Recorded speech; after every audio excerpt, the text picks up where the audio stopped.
We're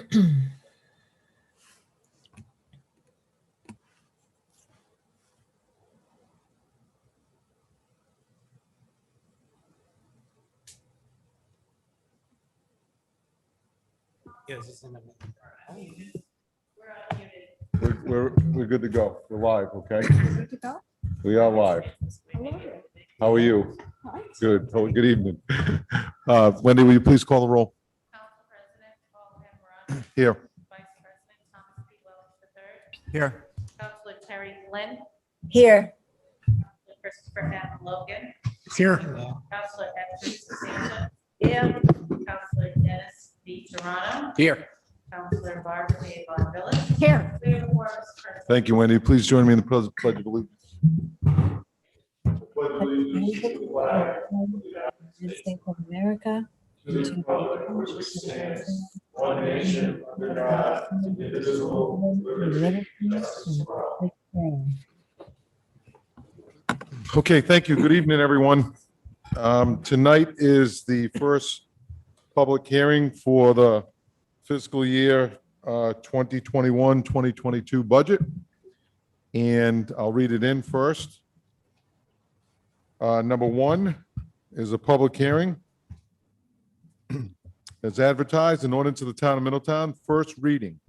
An ordinance and amendment to the ordinances of the town of Middletown, General Fund, Parks and Recreation Fund, Sewer Fund, Refuse and Recycling Fund, appropriating revenues for the fiscal year July 1st, 2021 to June 30th, 2022. Motion to open the public hearing. Second.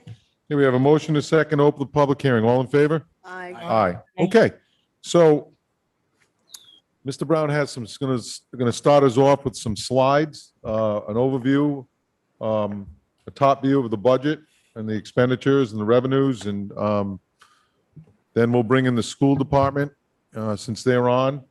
And remember tonight, I mean, ask any questions you want, but tonight's really for the public to weigh in and to ask any questions or make any suggestions, thoughts and ideas, all the above, to help guide us through this budget process. And then next Wednesday is, again, just as a reminder, is the second public hearing at 6 o'clock.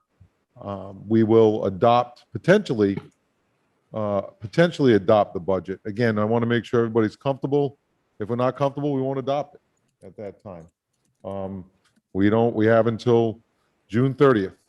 I don't recommend waiting that long, but I do want to make sure that certainly everybody's comfortable and has all their questions answered.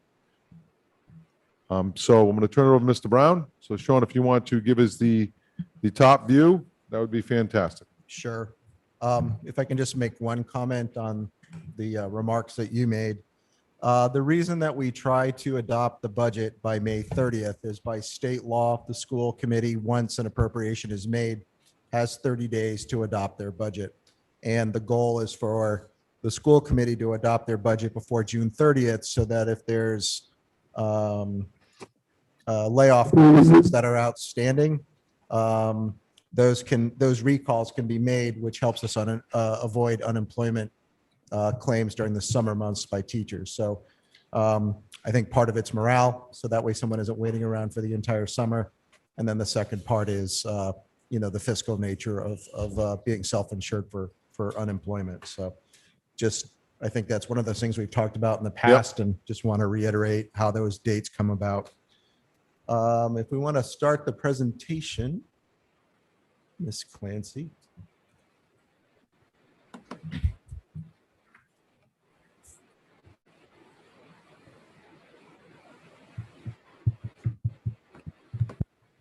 You want to go to the first slide? Sure. Mark and Elaine are here tonight to help me get through the presentation, and obviously they did the initial presentation with the council. I'd like to thank them for all of their help in pulling together the different budget documents, as well as Cassandra in the HR department and Cindy Brown over at Oliphant School.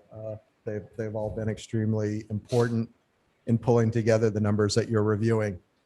On the first slide, just in general, and this rolls forward, what level of expenditures that we see from year to year. In our current fiscal year, we have about $75,102,000 in expenditures.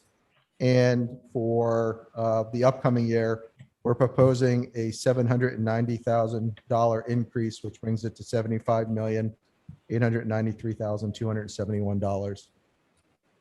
The increases for that, $1.7 million comes from the municipal side of the budget. There's an increase of $59,000 of transfers out to other funds. And then lastly, a reduction of $857,000 in the school department. And I think as we go through the presentation, we'll go through these in detail where they come from. So we'll just keep moving, but it gives you a general idea. Again, the budget is going up by $800,000 from the prior year. With that, there is a tax rate proposed increase in the budget right now. And also, as most people are aware by now, there's a revaluation happening in the community. So the current tax rate for residences is $13.76. The commercial tax rate is $18.21. And if you were to normalize that for the revaluation, the residential rate, that $13.76 would actually equate to, in today's revaluation, $12.03. And then the $18.21, the current commercial tax rate, would go down to $16.24. The reason we normalize it is because as the base grows, the rate drops. It gives you something to compare what our proposed tax rate would be. And as of right now, the tax rate for residential would go from that normalized rate of $12.03 to $12.59. And then the commercial rate would go from $16.24 on a normalized basis to $16.66. So basically, on a normalized basis, that increase is 8.5% difference in the tax rate. Sean, that's based off of a 3% ask, right? Total. 3% ask, yes. Okay.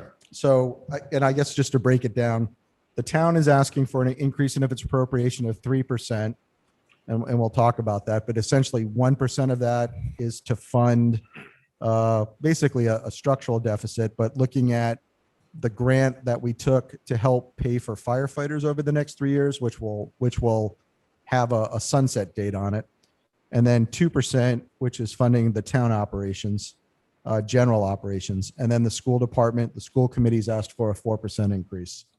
So those are the two increases. So there's the total of 3% on the municipal side, 4% on the school side. And again, 1% is earmarked for that grant that will expire in 3 years, and 2% for municipal operations. So that total levy increase would be $1,668,322. Basically, 65% of that, $1,077,160, would go to the school department.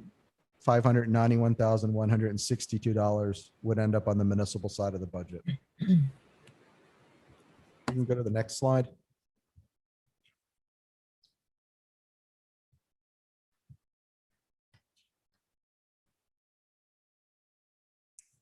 On the school department side, you'll see that their budget is basically going from $43,782,000, and it's decreasing down to $42,924,277.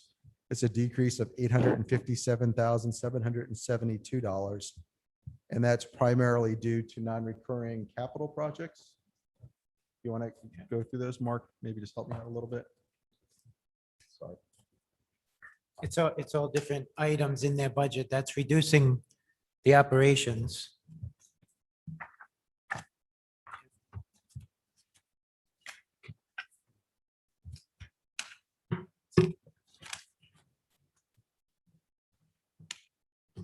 Page 94 of your budget book to 96 has all the school department expenditures. So there's different variances throughout their operation. And Rosemarie will be going through those later on in the presentation. Sorry, just No, that's fine. a little bit out of order on the slides.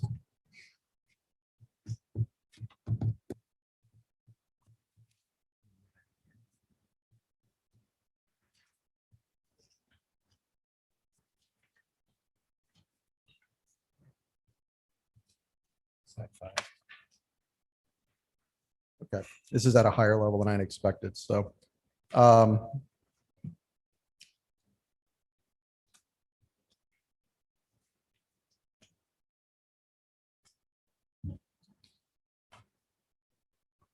I don't have my budget book. It's mostly construction, Yep, okay, so the What, reduction, what is it, Mark? mostly construction. Okay, Construction where? non-recurring capital, they're non-recurring bond projects. Okay. So that is the significant number there.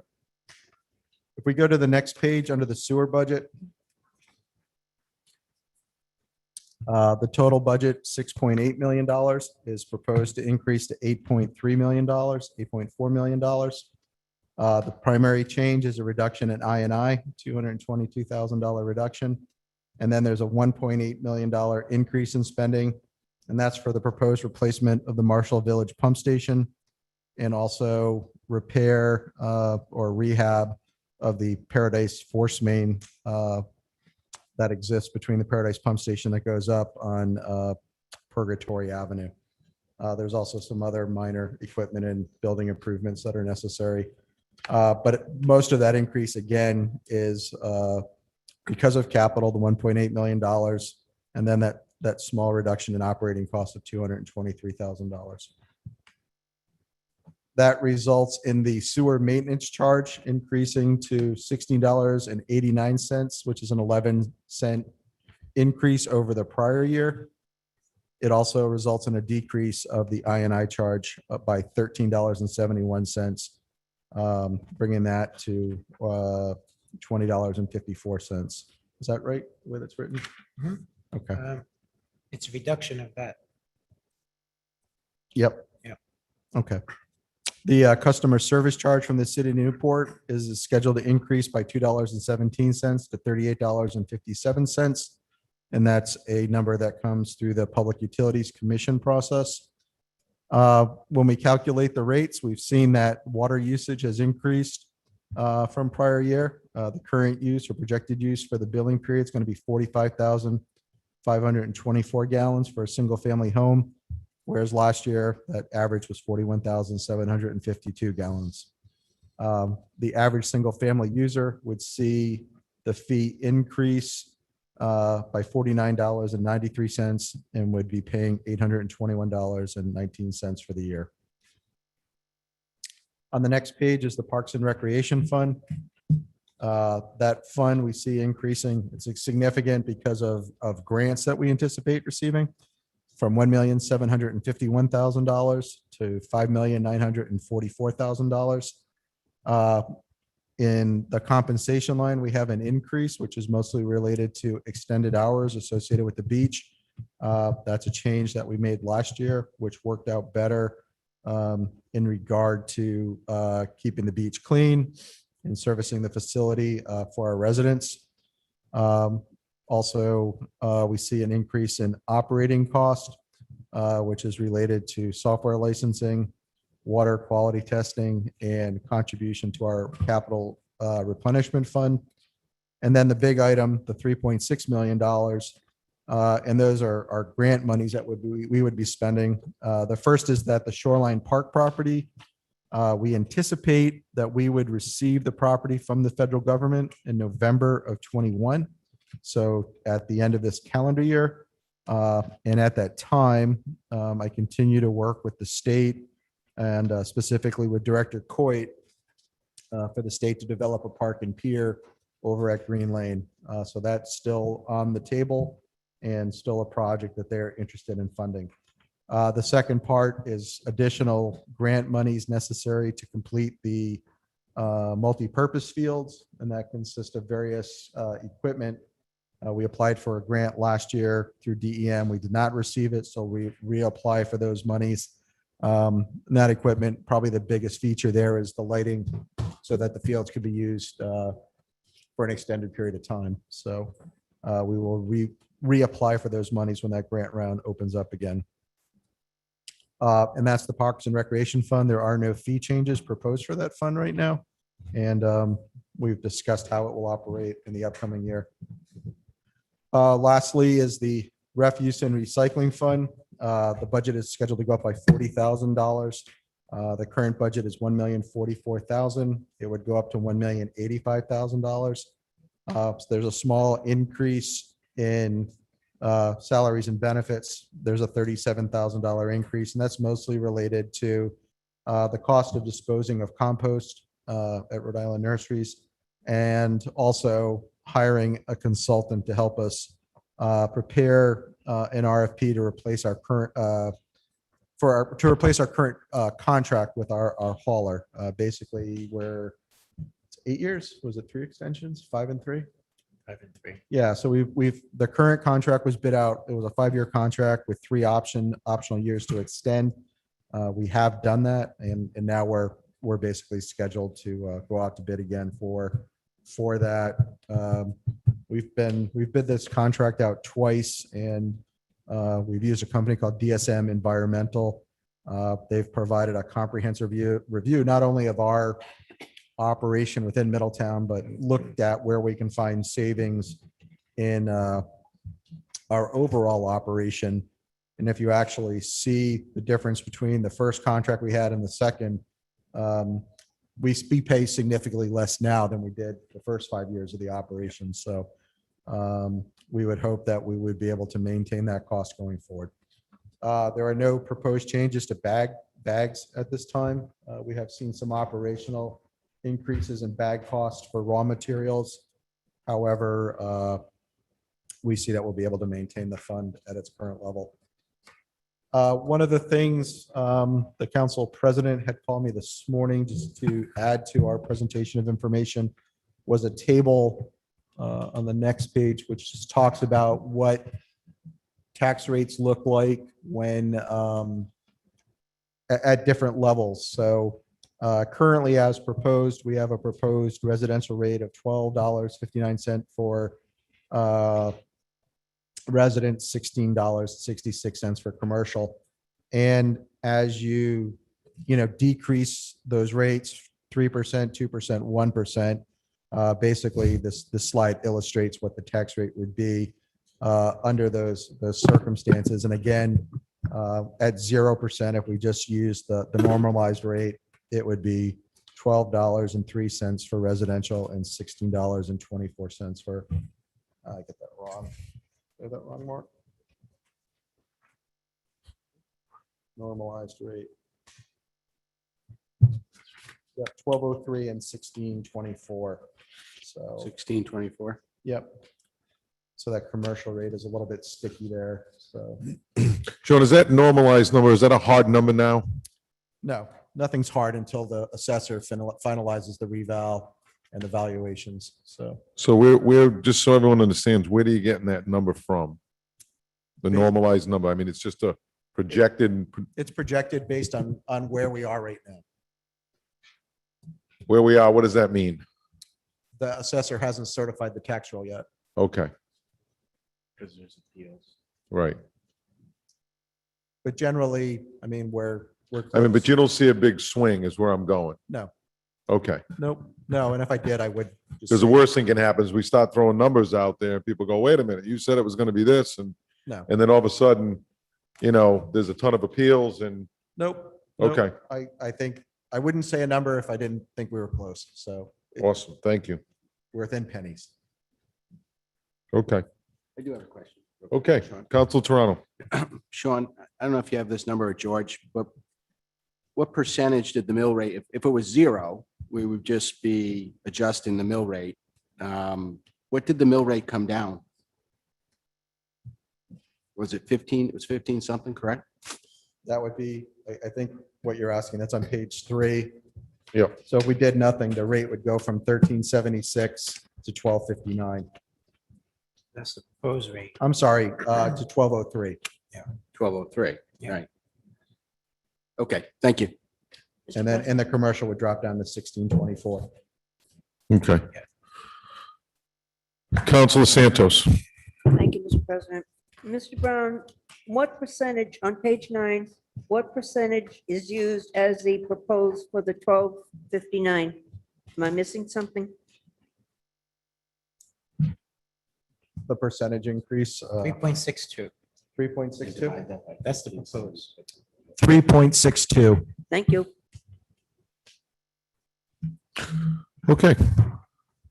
Does any councilors have any questions of the overview that Mr. Brown just gave us? I have a couple, if you just bear with me. So the 857,772 decrease that you're showing for the school department, that's, you're saying, Mark, you're saying, I just want to be firm on this. That's non-recurrent capital project money. That's bond, mostly bond projects, yes. Okay. And on the sewer budget, I know, Sean, I think it was 2006 or 2008 in that time frame when we established the sewer capital fund budget. Of the 1,802,000 proposed for capital for the Marshall Village pump station upgrades or replacement and the Paradise Avenue force main to Wave Avenue force main, how much of that money is going to be covered by the, or what do we have in the capital budget for the sewers? Because I know it started with, we started at 500,000 every year, and I don't know if there's a little increase or COLA built in there. Does it go up the same as the budget goes up? No, so it's different. So when we did that, the sewer fund, so it's created by legislation, used to have a provision that you could have no money set aside for capital. When we made that change, we added a provision in the legislation that would allow us to basically have, for lack of a better description, retained earnings in the sewer fund for the purposes of funding capital. And so there's not like a fund, but there's funding within the retained earnings of that fund, or fund balance of that fund.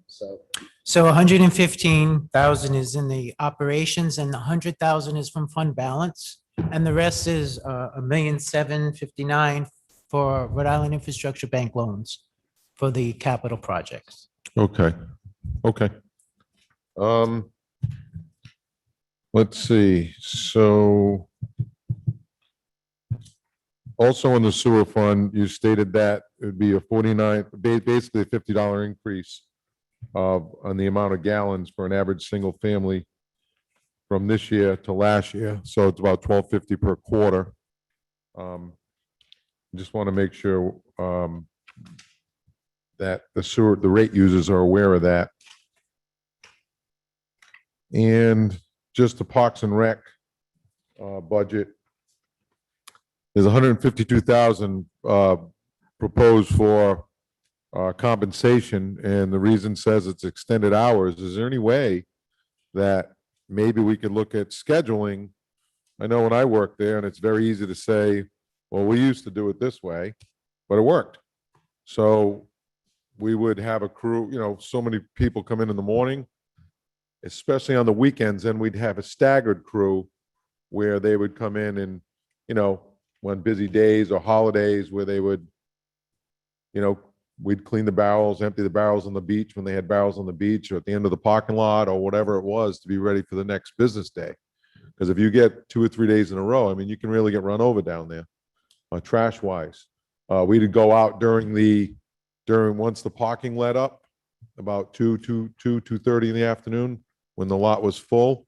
We'd go out, Frank Forge, God love him, we'd go out and we'd take bags and he'd send us in the front, and we'd empty the garbage bag. We couldn't get a truck out there when it was packed. So we would do those kind of things. We don't have barrels on the beach anymore. So, just maybe we can look at scheduling that could save us some dollars there too. I think, extended hours is great.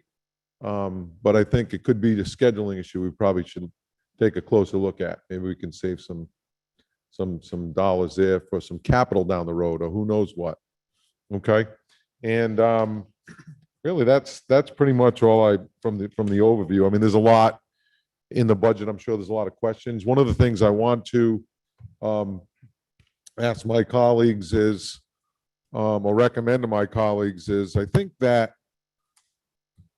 I talked to Sean this morning about the same thing I had asked of the schools, or we had asked of the schools. What will it look like? We know what it looks like at 4% that they want. So what does the town look like at 3%, 2%, 1%, 0%? And does the council want to, historically, we would say, okay, well, and sometimes it's awkward, especially when you're new. If you're not comfortable and it's, okay, I don't want this in here and I don't think this is right. And you're kind of going back and forth, or do we just say, hey, Sean, look, we want a, 1% increase. What does that look like? That's it. Make it work. However you want to go about it, or do you just want to go and, go, department by department and say, look, we don't need 6 interns, or we don't need 2 fire trucks. We need 1. We don't need 4 police cars. We need 2. How do we want to do this? I mean, I know I've seen it done several ways. So I just kind of want to throw that out there, let you sit on it a little bit and maybe revisit it at the end of the meeting. I'm not really looking for an answer now. Historically, that's how we've done it is, hey, look, we don't need this. We don't need this. Or somebody say, yeah, we do need this. And here's why. And then we'll take a consensus on those things. If you want to do it that way, we'll do it that way. Whatever you want to do that makes you comfortable and make sure we're making the best decisions going forward for today, tomorrow, and 20 years, 30 years down the road. I know there's a new budget, a new department. So I know Dennis is going to speak about that a little bit. We're just talking about it a little bit. So there's a lot out there. There's a lot being asked for, in my opinion. However, we need to figure it out. And I just want to make sure we're all comfortable in the method we do that. Vice President. Thank you. My first thoughts to answer that would be, I would rather go through it department by department and decide what we think is most important, and then find out from Sean what that does to the tax rate, as opposed to giving him a percentage, because then he's got to decide how to make that work. And we would have more input if we did it the first way. Okay. I agree with. You want to what go he that said. way? I Okay. agree with what he said. I do too. Want to do that? That's the majority. Okay, then that's what we'll do. Comment? Yes, Mrs. Flynn. Thank you, Mr. President. So I was going to remind everyone the format that Mr. Brown sent us on May 14th from the schools responding to your same question, and how they reduced the expenditures and proposed what they would remove to accommodate or achieve that reduction. So at 3%, they listed programs or staff that would be taken out at 3%. And then if you went down to 2%, it included everything at 3% plus maybe some sports and course offerings to get down to the 2%. And then at 1%, it was everything at 2 and 3%, and then a few more things. And it made it very understandable and what kinds of things that could be eliminated to achieve a workable budget. And I think Mr. Brown, because he knows the big picture so well, that might be a good starting point. Okay, Mr. President? if I yes, could, yes, Mr. Brown. I anticipation of this discussion, have prepared that and some discussion with it. Mark and. Sean, can you just talk a little closer to the mic, Yeah, please? so anticipating this discussion, I sat with Mark today and prepared those recommendations for you. Karen, if you could put that other presentation on.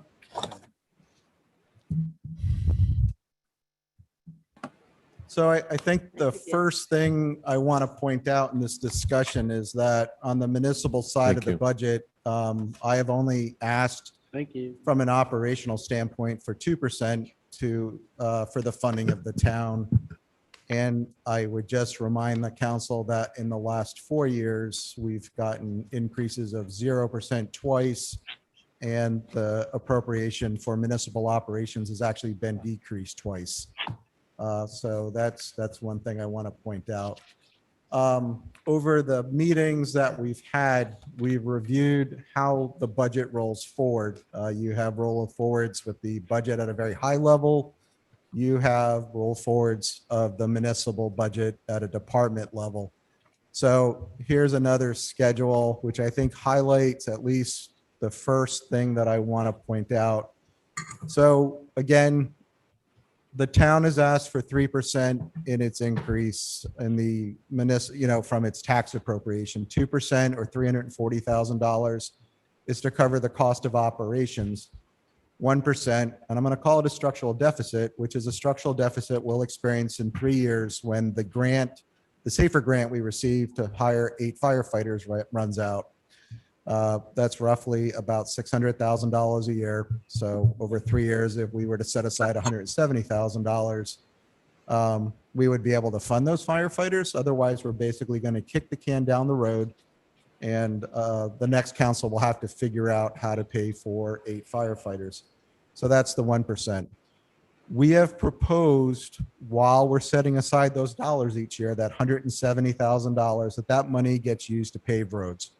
So this year we would pave $170,000 worth of roads. Next year we would pave $340,000 worth of roads. And then the following year it would be $510,000 worth of roads. And then when it's necessary, we pay for the firefighters that we have hired and fund the service level that the council approved when it negotiated the last fire contract. So the expenditures that I'm covering now are all new expenditures from discussions or actions taken by the town council. And they shouldn't be anything that were, for the most part. So, and I'm going to go through those because it's important. So the first is $300,000 is the cost of the police collective bargaining agreement that was approved just recently.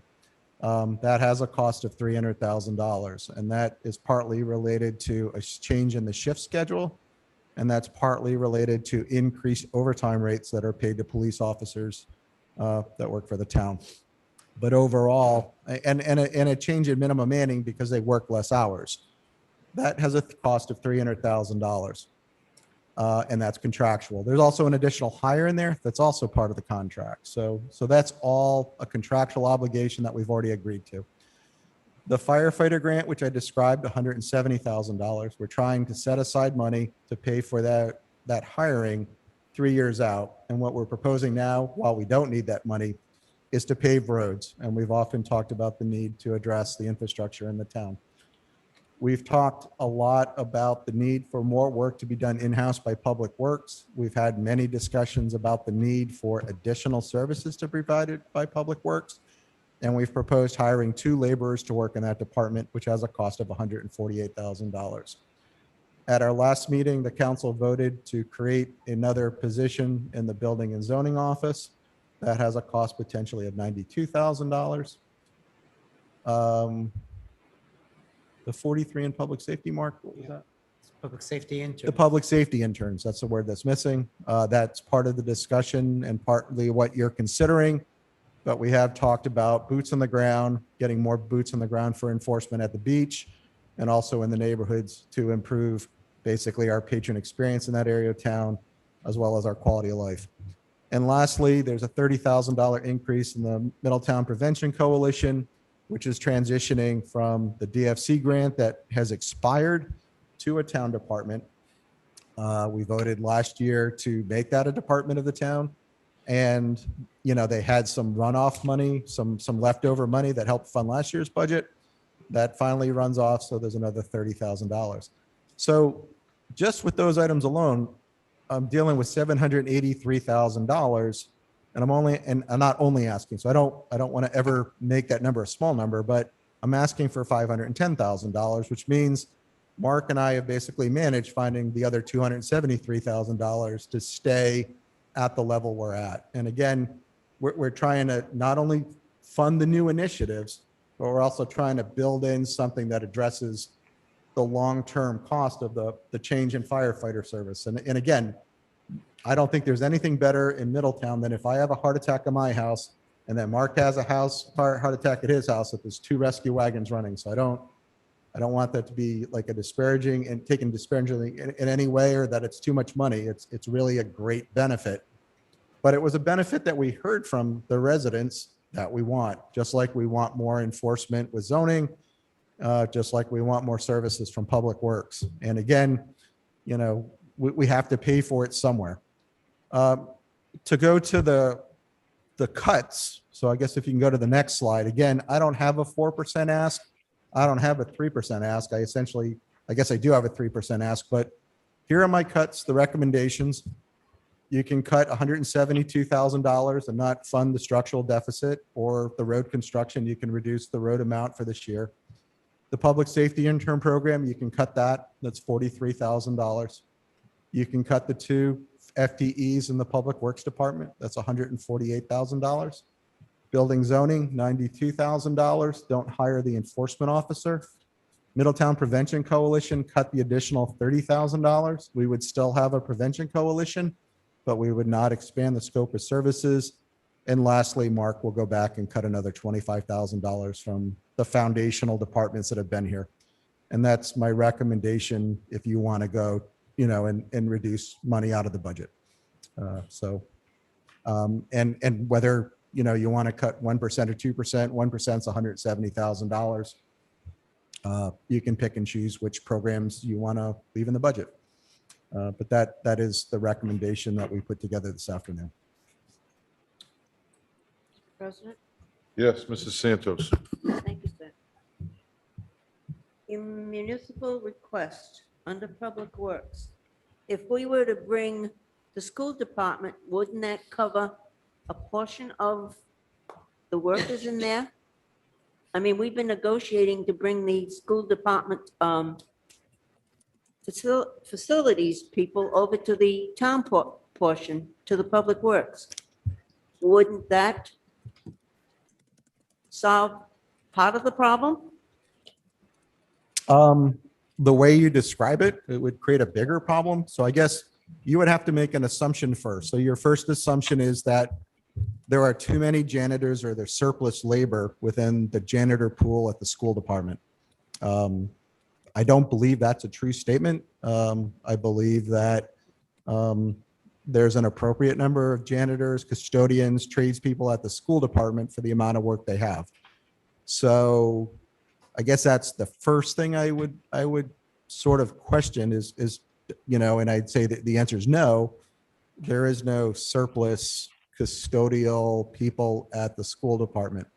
The second thing that we would have to look at is we would have to look at the recognition clauses of the Council 94 contract and the Teamsters contract to see which contract prevails. And we would have to price it out to see whether or not there's a savings or not. Again, we'd have to look at the recognition clauses to see which contract even prevails, go to the Department of Labor, and then with whatever contract prevails, see which one, whether there's a savings associated with it, which in that case, we would probably have to renegotiate the new contract, or if there was a cost, we'd have to recognize the cost and the new benefits to the employees that transfer over to the more costly collective bargaining agreement. My second question then refers to the building zoning, eliminating the position, but that position, when it is filled, would that not bring in revenue by the fines that are levied against the people who don't comply with the ordinances of the town? So if that individual was to levy a fine, yes, there would be revenue. But as the town administrator, I am not going to represent that an enforcement officer of the town, that the purpose of the position is to generate revenues. But yes, if there was a violation and it was issued, there would be a revenue associated with that. Thank you.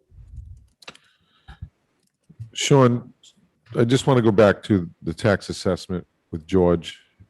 He's anticipated, what is George anticipated for value increases to the tax roll? Where's he at? Is that the 1203 you're referring to?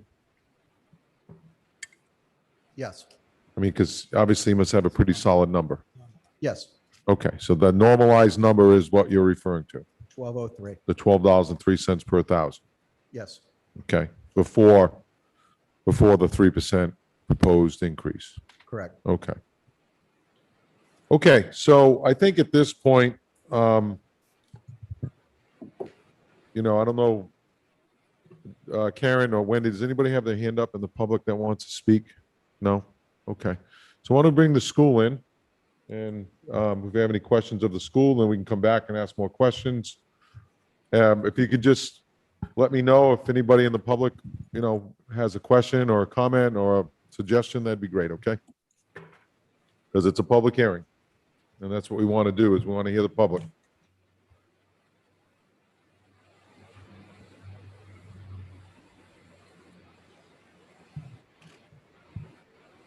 Sean, could you just take a moment to explain what we were discussing?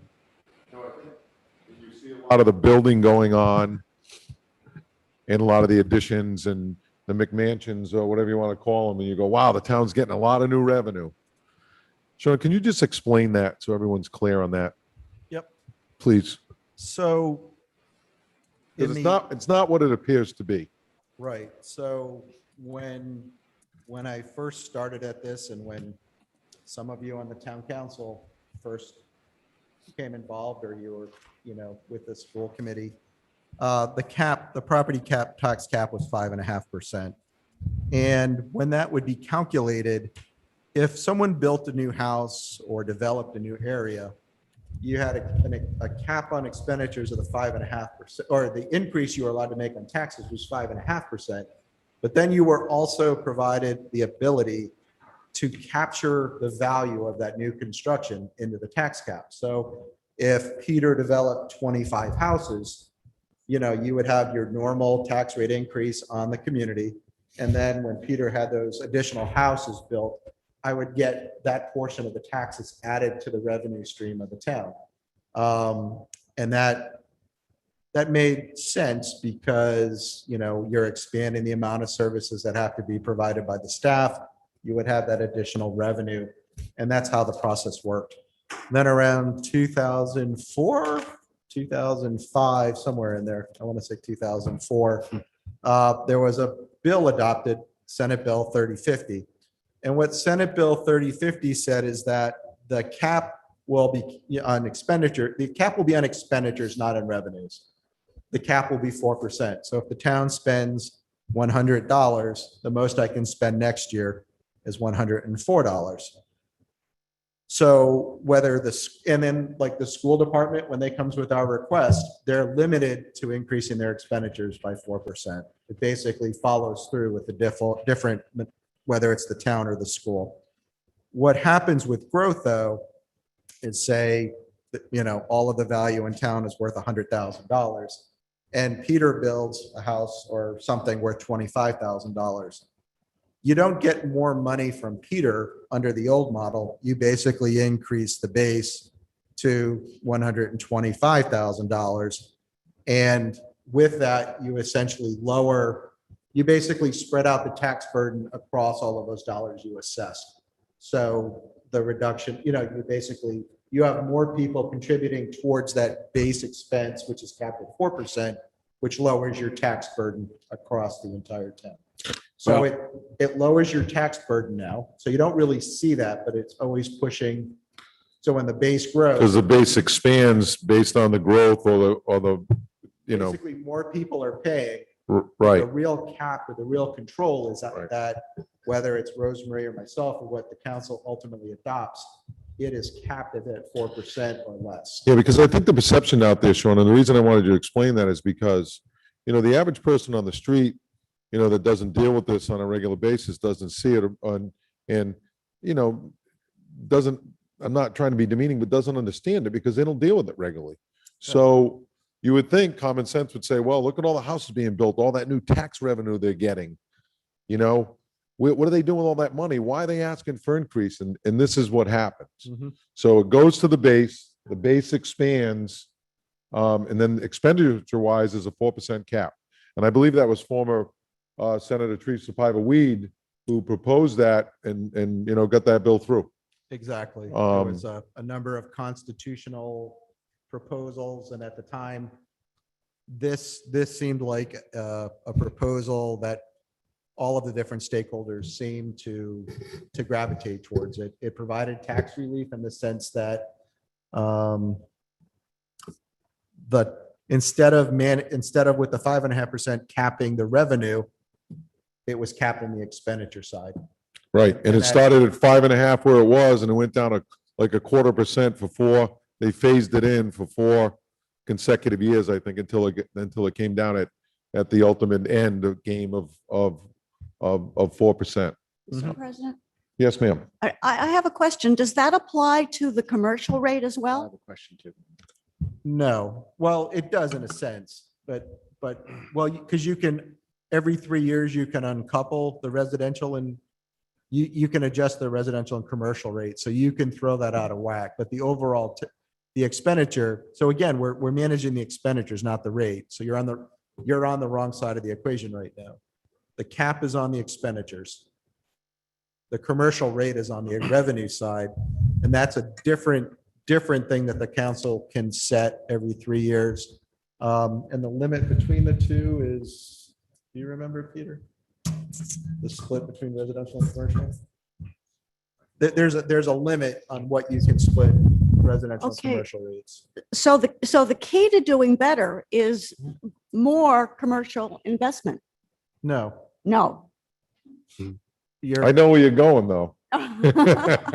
your success is is get yourself off of property taxes and look for more fees. So It's to increase revenue, yeah, on the Yeah. fee side. So for example, and we have that as an ordinance where possible, we should allocate the cost of services. If we can figure out that, you know, I'll use short-term rentals. If we can identify that a certain group benefits from a service, that group should pay for the service rather than putting it on the tax base, because it doesn't create that expense, that capped expense on spending. Another good example, the perfect example is the refuse and recycling fund. When we made the decision to get trash into an enterprise fund paid solely by people who use it as opposed to taxpayers, a big part of what we said is we don't want to sit here in this room and arbitrate between paying for garbage and education. We said we want the people who throw trash out to pay for trash. You know, and that really should be our goal with all of our fees, is trying to identify where there's a service that isn't a general service that provides a benefit to the community, but provides a benefit to a specific class. And then we should cost that out and push it over to them. Pilot agreements are good because you can negotiate those. Those fall outside of the cap. So, So let me ask this from a slightly different perspective. So more commercial development helps to lower the individual tax rate. oh, in that sense, yes, Yeah, yeah. okay. Any type of development, really. 50%. It- So, it and you goes to can the split the base. residential and commercial tax rate by 50%, Okay. the spread between the two. So we got Okay. Where I wanted to get to. Right. Council so Toronto. I guess just to follow up, if so, your expenses are capped and your property values all went up. So you have to move your mill rate down because you can't keep it at the same mill rate because you're going to generate a ton of revenue, and we're trying to balance it. So it looks like the mill rate, if we just left it the way it is, the mill rate would drop by 12.5%. If we said zero budget this year. So I just took the numbers and what it was and what it came down to at zero. So that means that the average property in Middletown went up 12.5%. So what happens in that case, you know, we talk about not, you know, a zero levy increase, but the reality is, like the last time, probably 50% of the people in Middletown will have a tax increase and 50% of the people in Middletown will have a tax decrease. If we don't raise any taxes. Right. If we raise taxes, the mill rate won't come down 12.5. The mill rate may only come down to 12.75. or it might come down a little bit more. So that's the situation with our current tax methodology is it's fine. All we're really doing is shifting the financial burden to different people based on what we perceive their wealth is. So it's an interesting system. We should look at it closely. And next year, we won't have a reassessment. So if we need 2% next year, we'll just raise the mill rate 2% in most cases. So just something to look at. It's not easy. There are a lot I of. just want to make sure we don't get into the tax proposal discussion. No. All right. No, but this is a conversation people I are understand. asking me about. And Okay. like one of the neighbors on Purgatory across the way, their assessment went up 30%. Yeah. So that means the mill rate will come down 12.5. So they're really only going to pay 17% more. That's all. I'm just trying to round that out in regards to the calculation. Okay. Thank you. Okay, let's have some discussion with the school. Welcome, school committee, Chairperson Spangler and the rest of the school committee, new school committee member Tammy Holden. Lee Fenton, I see you on there, Superintendent Krager, and Assistant Superintendent Michelle Fonseca, and Finance Director Cindy Brown. So, and I think the IT guy is on, Sean, I believe. Can they hear us? Yes. Hi. Okay. Okay. So does anybody, any councils have any questions? I know we had some initial questions that Saturday afternoon, and there was some follow-up answers sent out. We also asked what the budget would look like we know what it looks like at what they're asking for, 4%. They sent what it would look like at 3%, 2%, 1%, and nothing. So does anybody have any questions of the school committee? Yes, I do. Mrs. Santos. Thank you, sir. Mhm. My question is to Mrs. Krager. How are you? How's everybody? Fine, I hope. Yes, thank you. When you spoke last, you said that we were paying, now I have to get this right, for homeless children who are living elsewhere that we have to educate. Am I correct in saying it that way? You're partially correct. Homeless is classified as any student who's not living in their own dwelling. So they could live with aunts, uncles, cousins, neighbors, friends. The other piece of the homeless is families that live at a Lucy's Hearth, which is our homeless shelter here in Middletown. So yes, we educate all those students. All right, then this brings me to question you this way. If a child is living out of town, not at Lucy's Heart, not in Middletown, but living, say, in Fall River or Providence, do we still have to educate that child? So there is, we wouldn't with Fall River, but we would if a child is homeless and has attended a school in Cumberland or Providence, there's what's called a determination hearing. And a determination hearing is conducted by Department of Child and Family Services with the two school systems. So in this case would be Middletown and Providence. And the determination looks at what is in the best interest for the child and the family. So if a child is here and lives at Lucy's Hearth, but has been a student in Providence, we share bus transportation to bring that student to Providence if the determination hearing states that that is in the best interest for that student. Thank you. Okay.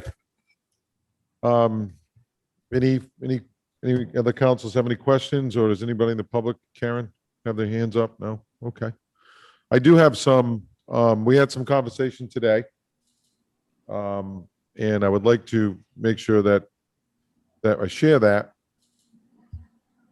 I want to talk about the the federal dollars that the school will be receiving. I think that's important to understand, what's projected or right now at this point, how many years is it going to be for, and what that money is going to be used for. So, Rosemary, if it'd be okay if you would just kind of guide and the council through the federal money and your proposed plan for that money. Sure. It's called Esr Fund, and there's Esr 2 funds and Esr 3 funds.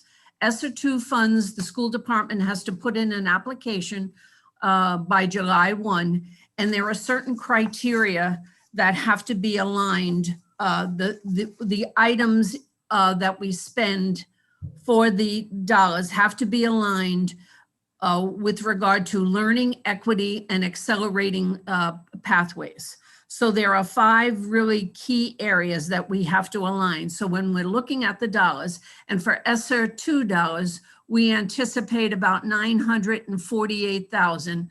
And that number changes. We thought we were getting about 950 something thousand, but now it's 940 something thousand. It's going to be a 2-year plan, and it has to be aligned to energizing our school communities, which means students and educators. So launching a back to school campaign, very prescriptive dollars that we have to use. It ensures that we have a high quality and personalized support for our adults during the school day and extended learning. And that includes partnerships with before and after school and summer learning. So our partnerships with the Boys and Girls Club, the YMCA, the COSI, the EBCAP program, those are all partnerships. So that's key. We have to demonstrate in our application we are using those partnerships. The other has to do with a universal screening for all students so that we are assessing students where they're learning and what their growth is. And then we have to, the 4th component of that alignment is improve and support student transitions. So pre-K to kindergarten. In our case, it's 3rd grade to 4th grade in different schools, 8th grade to 9th grade. So what types of transitions are we providing, and also closing the digital divide? So it's very prescriptive. You can't just plug these dollars into your budget to fill a budget gap because it would cause a structural deficit. Now, in some of our plans that we are outlining, we are looking at, we did reduce our budget line for substitute teachers. And we know eventually we have to put those dollars back, not to cause that structural deficit, but what we're doing with those types of activities for our, we're going to call them building-based subs, but we're looking at another name for them, is those subs would be building-based. So there would be hopefully two building-based subs at each of our schools. They get to know our teachers, our students, our families, our curriculum. And they would work with our teachers and work with our students. So they're a day-to-day sub that we would pay about $125 a day, no benefits. But they would work in that school, as I said, and relieve maybe go in and cover a 2nd grade class or a 6th grade class, so the teacher could be pulled out and do small group instruction for intervention in reading or intervention in math, or in some cases, the social emotional piece. So, and we have a plan to put that back into the operating budget. Again, these dollars, ESSER 2 and ESSER 3 dollars, and ESSER 3 hasn't come out yet, but we have a plan to not cause that structural deficit and gradually put those dollars back into the operating budget, or not use some of the activities, helping build capacity. We have what's called coaches, social emotional learning coaches. So we hope that through the use of the dollars for the 2 or 3 years and then ESSER $3, that we will build capacity with our current staff so they're not going to be used. It's a thoughtful plan. It's a deliberate plan. And, I ask that you trust us because we do not want to create a structural deficit with any of these dollars that we are targeting for the ESSA funds. Okay. I would say to that, I'm glad you have a plan. I'm not sure as I talked to you about it today, I'm not sure I agree with that. I mean, those are, we don't run the school, you do, but we allocate the dollars. And I think it's always important that we should budget for substitute teachers, because I know you're saying you don't want to create a structural deficit, but you really in reality are creating a structural deficit. And then saying down the road, well, I'm going to fund that. We're going to move those dollars back in. So when I look at that, I go, okay, well, and I understand what you're trying to do. We're going to take those federal dollars and use them towards, social emotional, substitute teacher. When I wasn't clear on the definition of it. Normally you think teachers out for the day, calls out for the day, and they call someone in to substitute, right? It's not just that, it's the gap in social emotional issues, the gap in math issues, the gap in literacy issues, where you're not having to pull, using a substitute to come in to give extra learning to the child or children that need that. So that's also the definition, and I hope I explained that properly, of a substitute. At least that's the way the way I took it. And the other piece is we didn't zero that substitute line. We kept dollars in that line for just what you talked about. If a teacher is out for an extended period of time or is out for a personal day, we would use that particular line in our operating budget. But the building-based subs are different, and we look at them differently. Okay. Does anybody have any further questions of the school committee? Council Logan. Just one thing, Rosemary, thank you. Thank you, school committee. I appreciate the frequently asked question document that you guys put together, because it did answer some of the questions that I had posed the last budget meeting. I want to talk about per pupil expenditure, because in the frequently asked question, you compared ourselves to neighboring districts, but I know we aspire to be better than that across the state. So I was just wondering if you had that additional information that we can compare ourselves to those districts that we aspire to become. So are you speaking specifically about our high school rating, Chris? Or yeah. Yes, between the high school rating and what we actually equalize out as a per pupil expenditure compared to what our high school rating is. Right, and what the municipality appropriates for those districts that are 22 above us for the high school. So yeah, I can provide that information. We're gathering that information to take a look at the appropriations. And, there's, as I said, at that Saturday meeting, there's a direct correlation.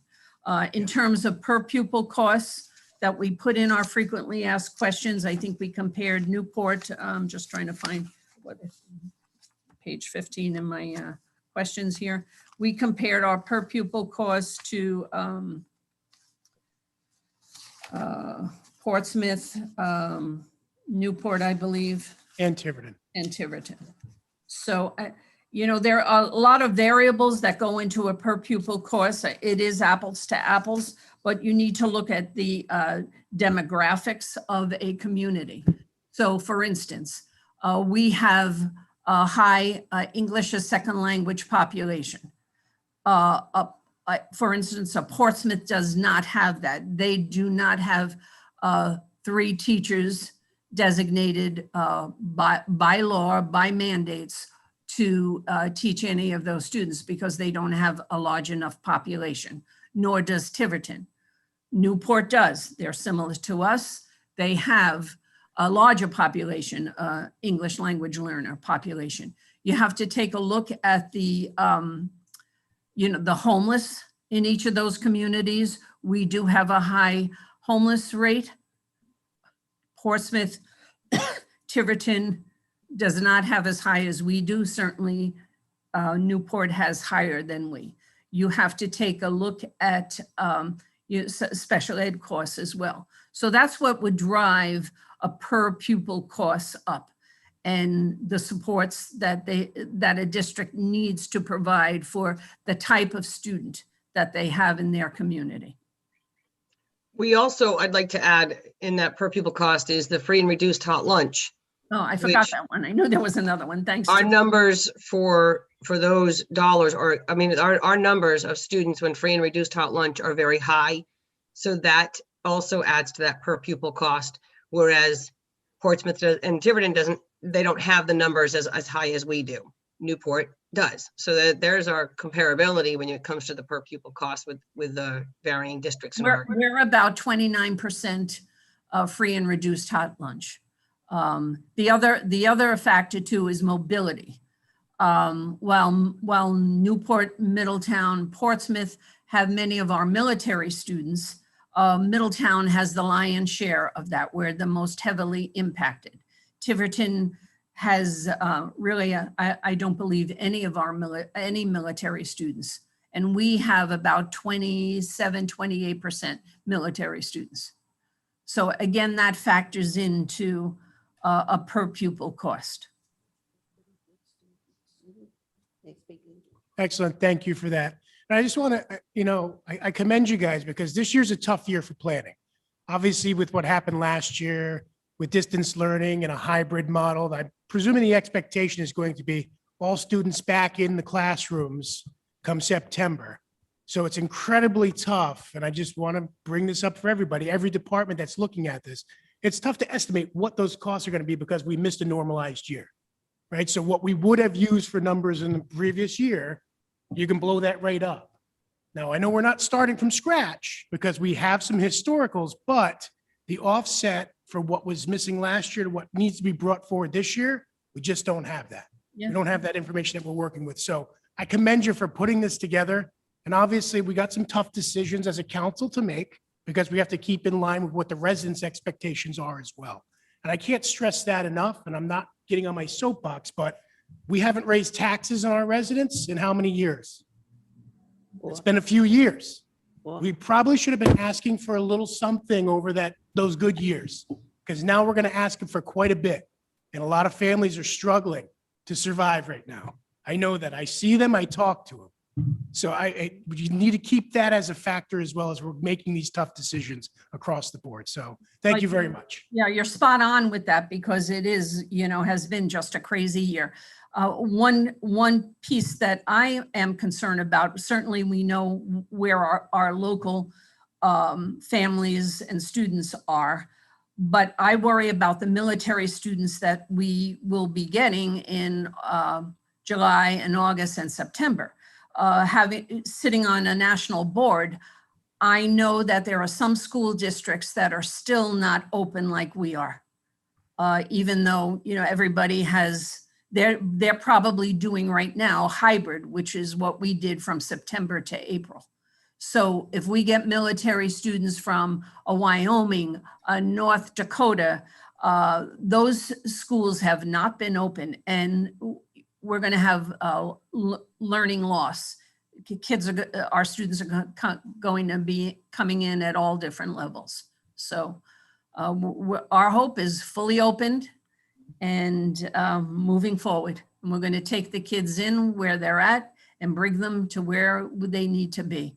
And that's why coupling our request with the Esr dollars that we're wisely, and we keep crafting those Esr dollars and positions and activities very strategically so that we're not in a structural deficit, that they're targeted for the types of interventions we need for our students.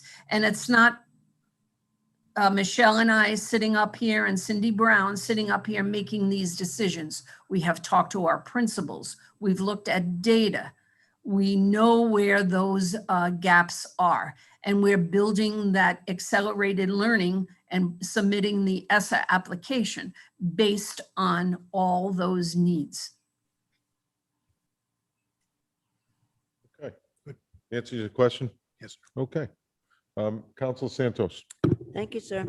Mrs. Krieger, let's go back to the military students. I'm interested in the foreign students, two parts. How many foreign students do you anticipate enrollment for the next year, approximately? And they do speak English, do they not? No. Many of them come to us with very little English and some none at all. The expectation that we are looking at is approximately 150 students. We would need to hire another, by mandate, another English language learner teacher to meet those needs. English language learners are assessed at various levels, and it's acquisition of language, developing a number of areas, and that determines how many hours of intervention a student needs. So if they're just developing English, that student needs far more than a student who has pretty much acquired the English language. So we are expecting more.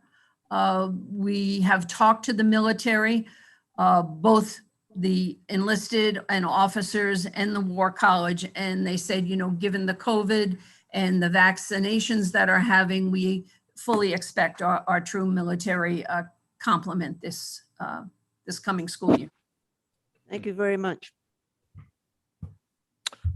Rosemary, what does, I want to talk about special ed a little bit, Sure. please. What does, I know we pay, I think it's 50% of that special ed budget. What does Newport pay? So Newport's not part of the region, the special ed region. They are on their own. They've Okay. never been part of the region. So they have full boat. We Oh, pay, it was Portsmouth. Portsmouth got out. Portsmouth got out. That's right. That's right. I'm sorry. We pay 52.8% of the cost for the region. Yeah, it's us, Tiverton and Little Compton, correct? Correct. Okay. Yeah, I don't know why Newport was sticking in my mind, but it was. And I had asked the similar question, Chris, about, comparables with, you look at, and of course, and I always compare us to Portsmouth because they have a very good school district and they have historically for the past 20 years or so, 25 years. So you look at their budget and you go, okay, how come their budget's, $3, $4, $5, $6 million less than ours? And you understand that some of that's contractually, but Middletown's demographics is different. And there's a lot of tribute to that with the military. Rosemary, what is the military fund per student? Not the true per pupil cost. Roughly, it pays about $3,500 of what a per pupil cost is. A little bit more if a child is special ed, we do get additional dollars. Again, that's all based on a formula that's called learning opportunity threshold. And, it's a complicated formula, but it's been in, at a national level, the Department of Education in DC manages that impact aid. Okay. But it certainly doesn't cover what a per pupil cost is for any of the students, military or not. What do you have for capital budgeted projects besides bond? Okay, just let me get that information. Larger dollars. I think that's important because as you look at the budget and we looked at it, over the past 4 years or so, especially when you've been level funded, what I see is money coming out of facilities, out of building maintenance, that type of stuff, to be able to support your operational funds. Right. So, and those are decisions that you had to make. So I'm not knocking you for them. Those are decisions you made. So, but those are facts. So, one of the things we look at as we go forward with this consolidation, it begs the question, when the town takes the facilities part of it, what are we looking at? What type of structural, where are we going to sit with that?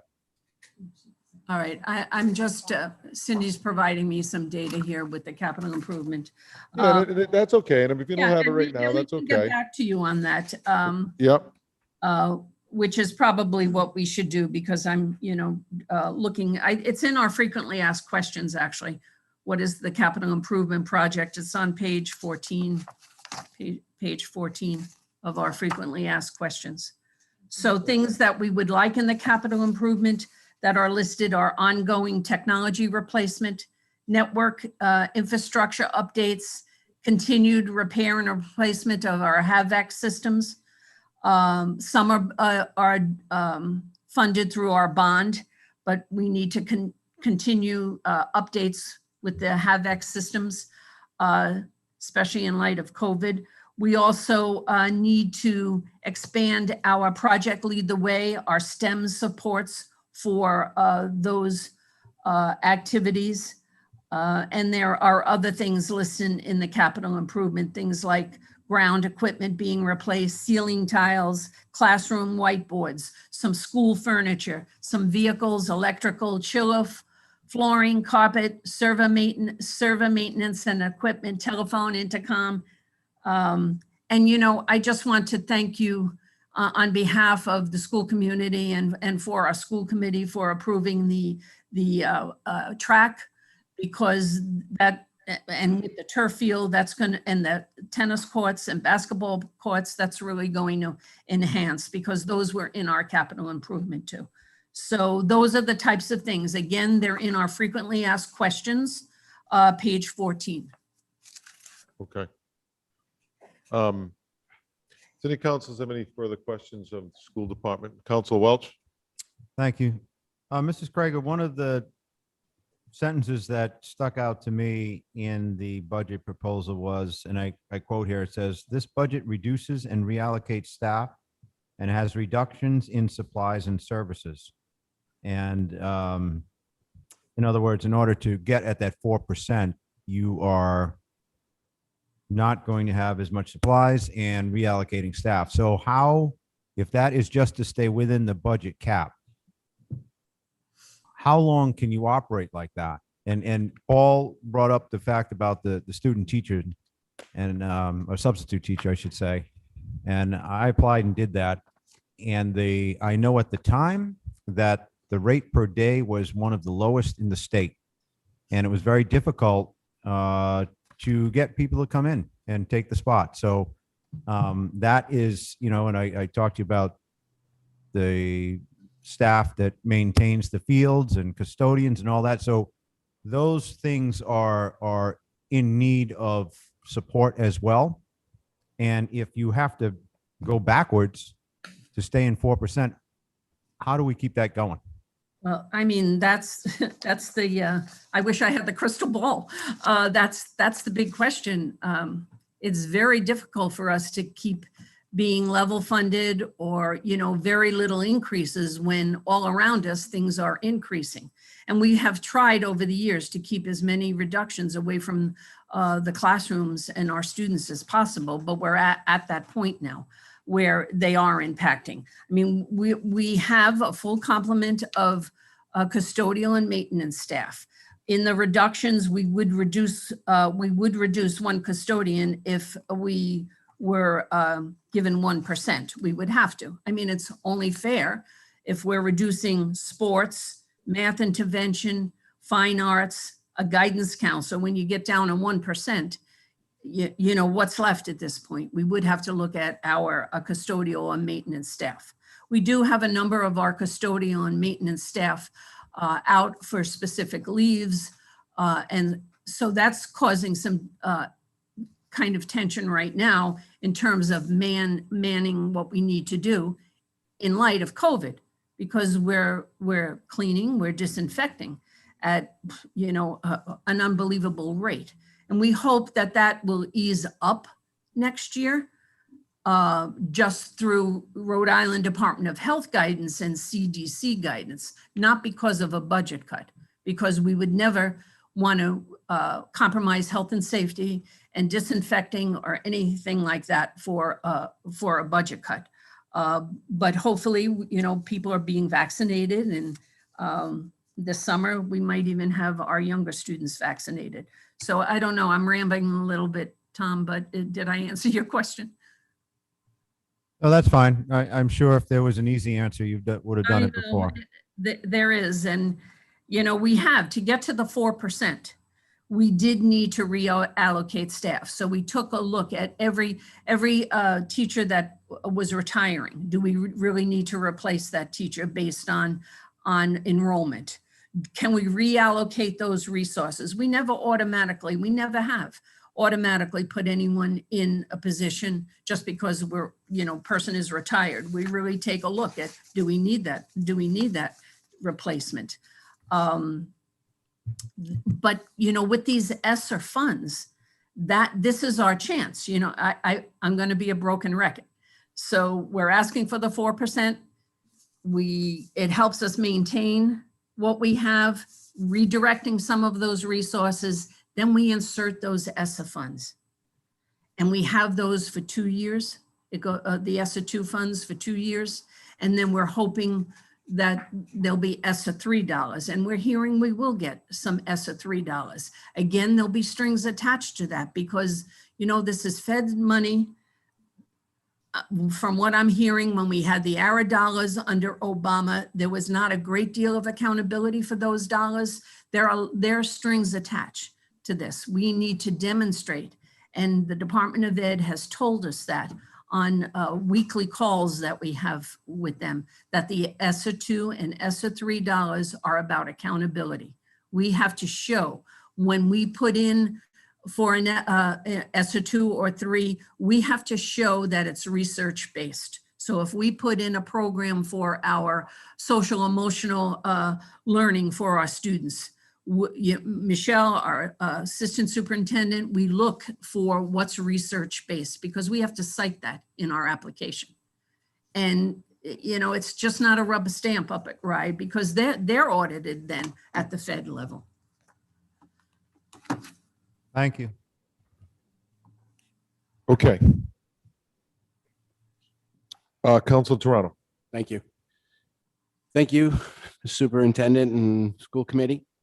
I'm hearing a lot about the numbers and the dollars and where they're going to go. How about in regards to if all these things are put in place, what are we going to manage in regards to performance? I'd like to hear a little bit what the goals are or what the expectations are of where we'll be in regards to our students and their readiness. And so maybe we can talk a little bit about that and how you feel these programs are going to benefit the children and escalate their abilities.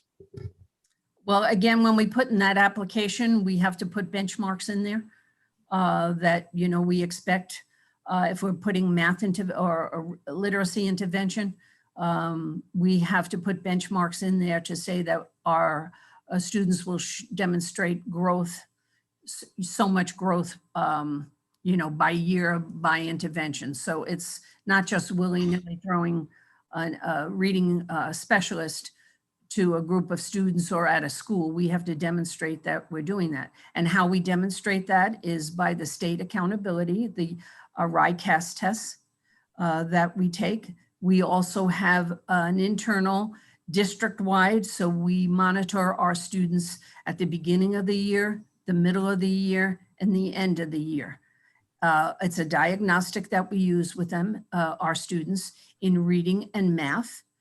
The state also used this reading and math and science. So we would be tracking those diagnostic tests and assessments based on accountability to see what progress we're making. This is nothing new. We've done this in the past. We've always had the RICAS tests, and we've always had our local assessments with that.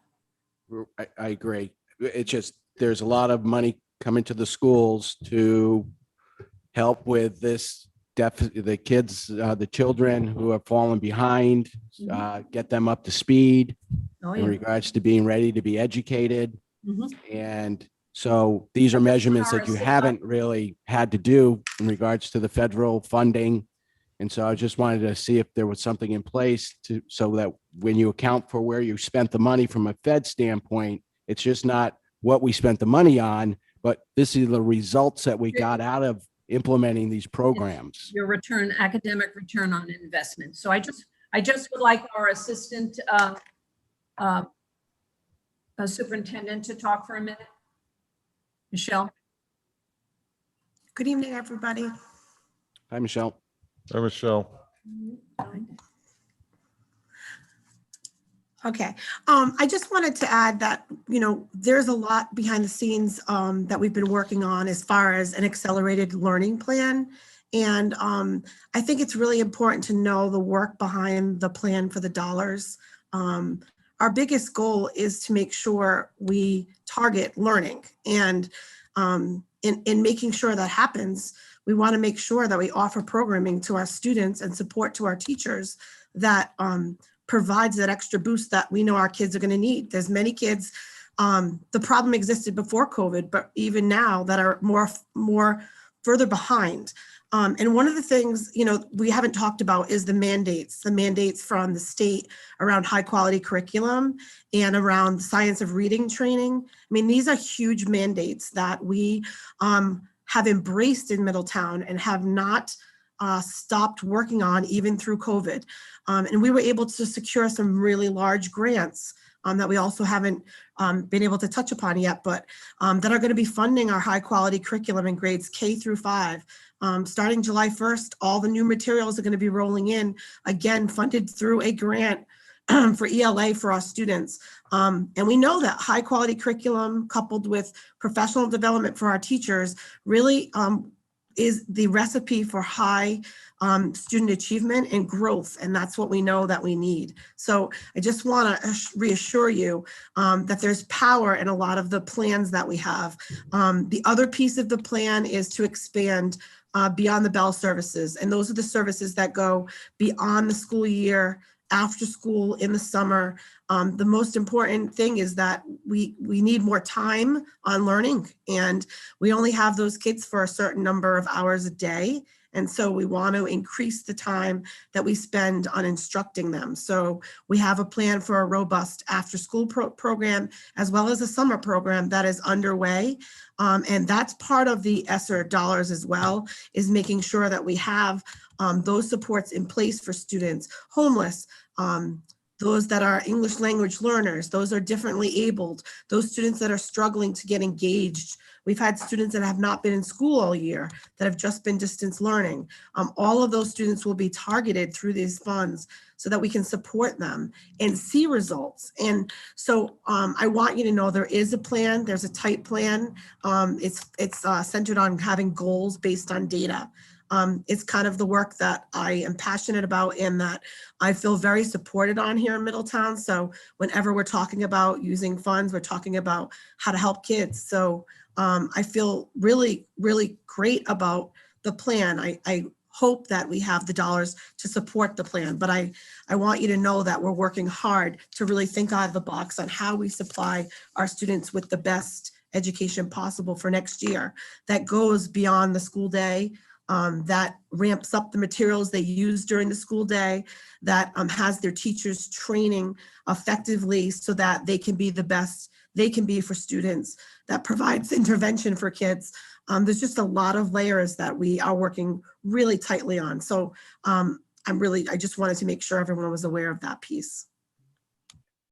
Thank you. And Michelle, you and I had talked in regards to the Beyond the Bell service. It was something that was brought back after we had a conversation with the Lieutenant Governor and what they had done up in Cumberland. And I really appreciate you taking the initiative in the school committee and all your helpers. I know it's just not you, but everyone who's been participating in that program, and that's offering additional consulting education services to the children. And as I've mentioned, you and I have talked about a department that Cumberland had created as part of the community outreach, not just for the students, but for the community as a whole, supported by the community, to offer, pre-K, to offer from, the backpack to the briefcase, to help get the children ready to be educated. So when they come to school, as you mentioned earlier, children show up and they're not speaking English.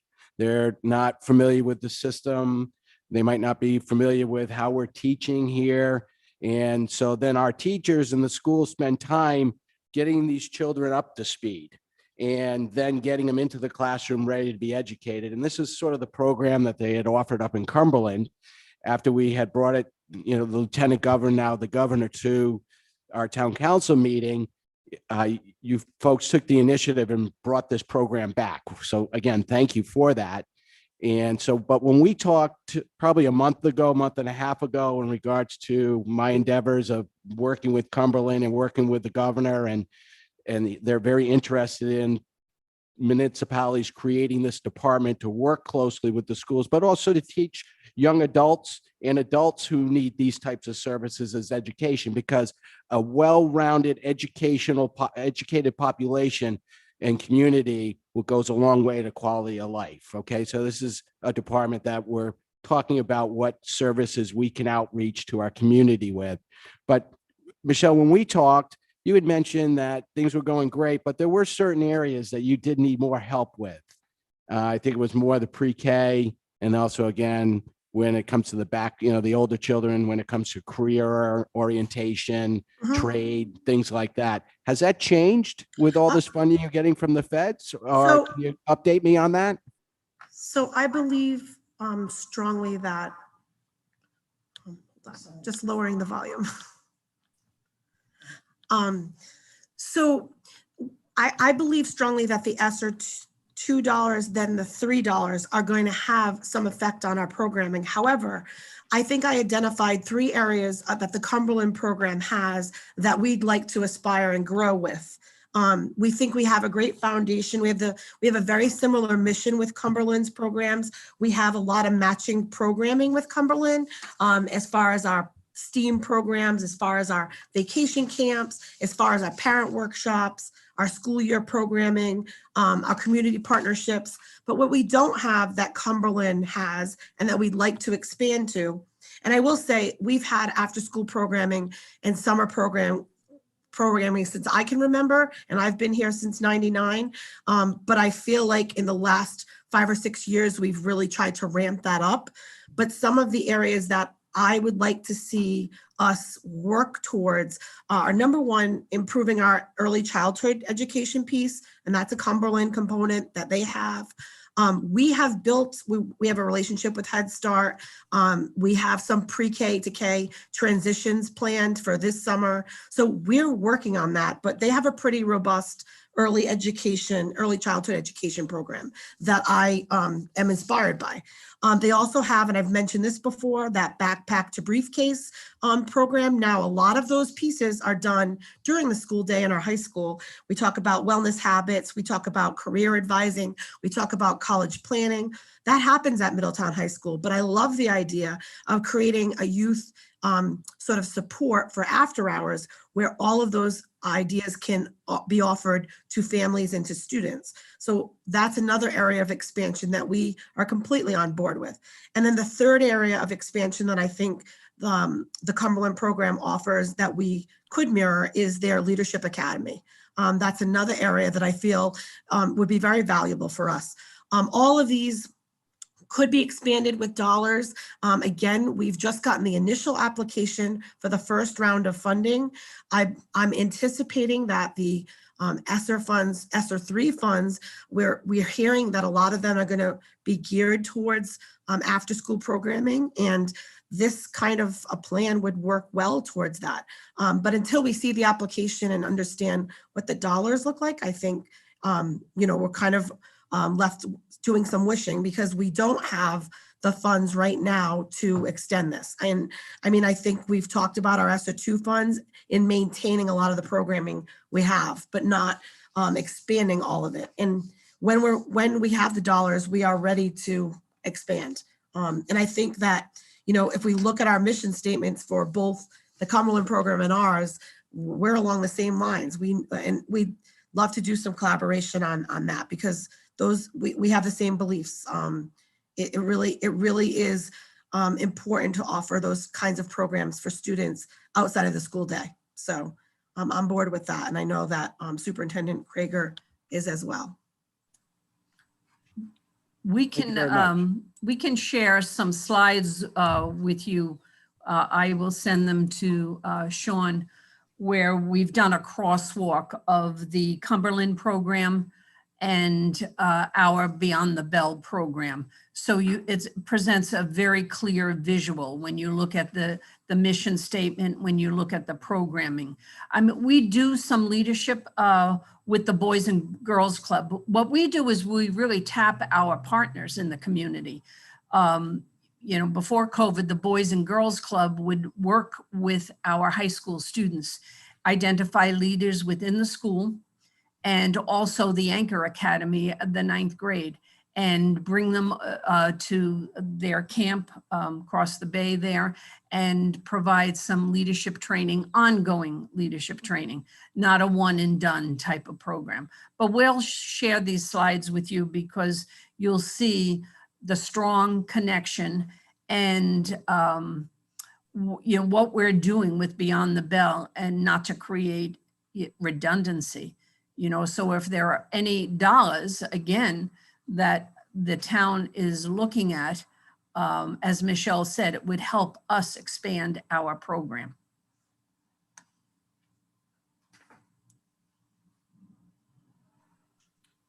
Yes, and I appreciate that. And again, the initial focus was on the children and the students. And when we brought the lieutenant governor in, they made a community effort to say education is the foundation of their community. They did just a stellar job in regards to their performance of their students. And it's been in place now for almost 13 years. So it's a very solid program. We do, my vision is to expand it to kids, young adults who leave Middletown High School, who want to get out into the workforce, who might need some help and some guidance from community members to be in that department. People who maybe want to come back and learn about trade schools, or they want to learn about the military, or they just want to get counseling, through Newport Mental Health, just different services that the community can have, maybe a department leader helping coordinate all these resources and combine them with your resources, us more looking at it from the town as a whole, and you folks focusing in on the school side of things. And can we come together like they have in Cumberland to collaborate together to, in the end, where their students' scores are jumping, into the top rankings of the schools in Rhode Island and nationwide. So I appreciate all you guys are doing. I just want to help out. And I was intrigued by meeting with the governor and what they did up there. And it seems like they've got a really great program. We met with a few of the folks over the last 3 or 4 weeks. We've got the ability to go and actually meet with Jeff Mutter, who was the mayor of Cumberland, and Craig Dreyer, who was also a council member at the time, whose grandchildren have gone through this program, and his children have gone through this program, and they're all excelling. The program started around $50,000. Now it's, I think it's $150,000 budget. They got a 3-story building, and it's just absorbed by the community, and it really has made a big difference. And I just think it's I think it's a department that we as a town should be looking at and getting the ball rolling and working closely with you. And just to make sure our kids are ready when they leave, whether they decide to go to college, or they decide to go to a trade school, or they decide to go into the military, if they decide they just want to get an apartment and work in a restaurant, whatever they want to do, we need to make sure they're ready to fly.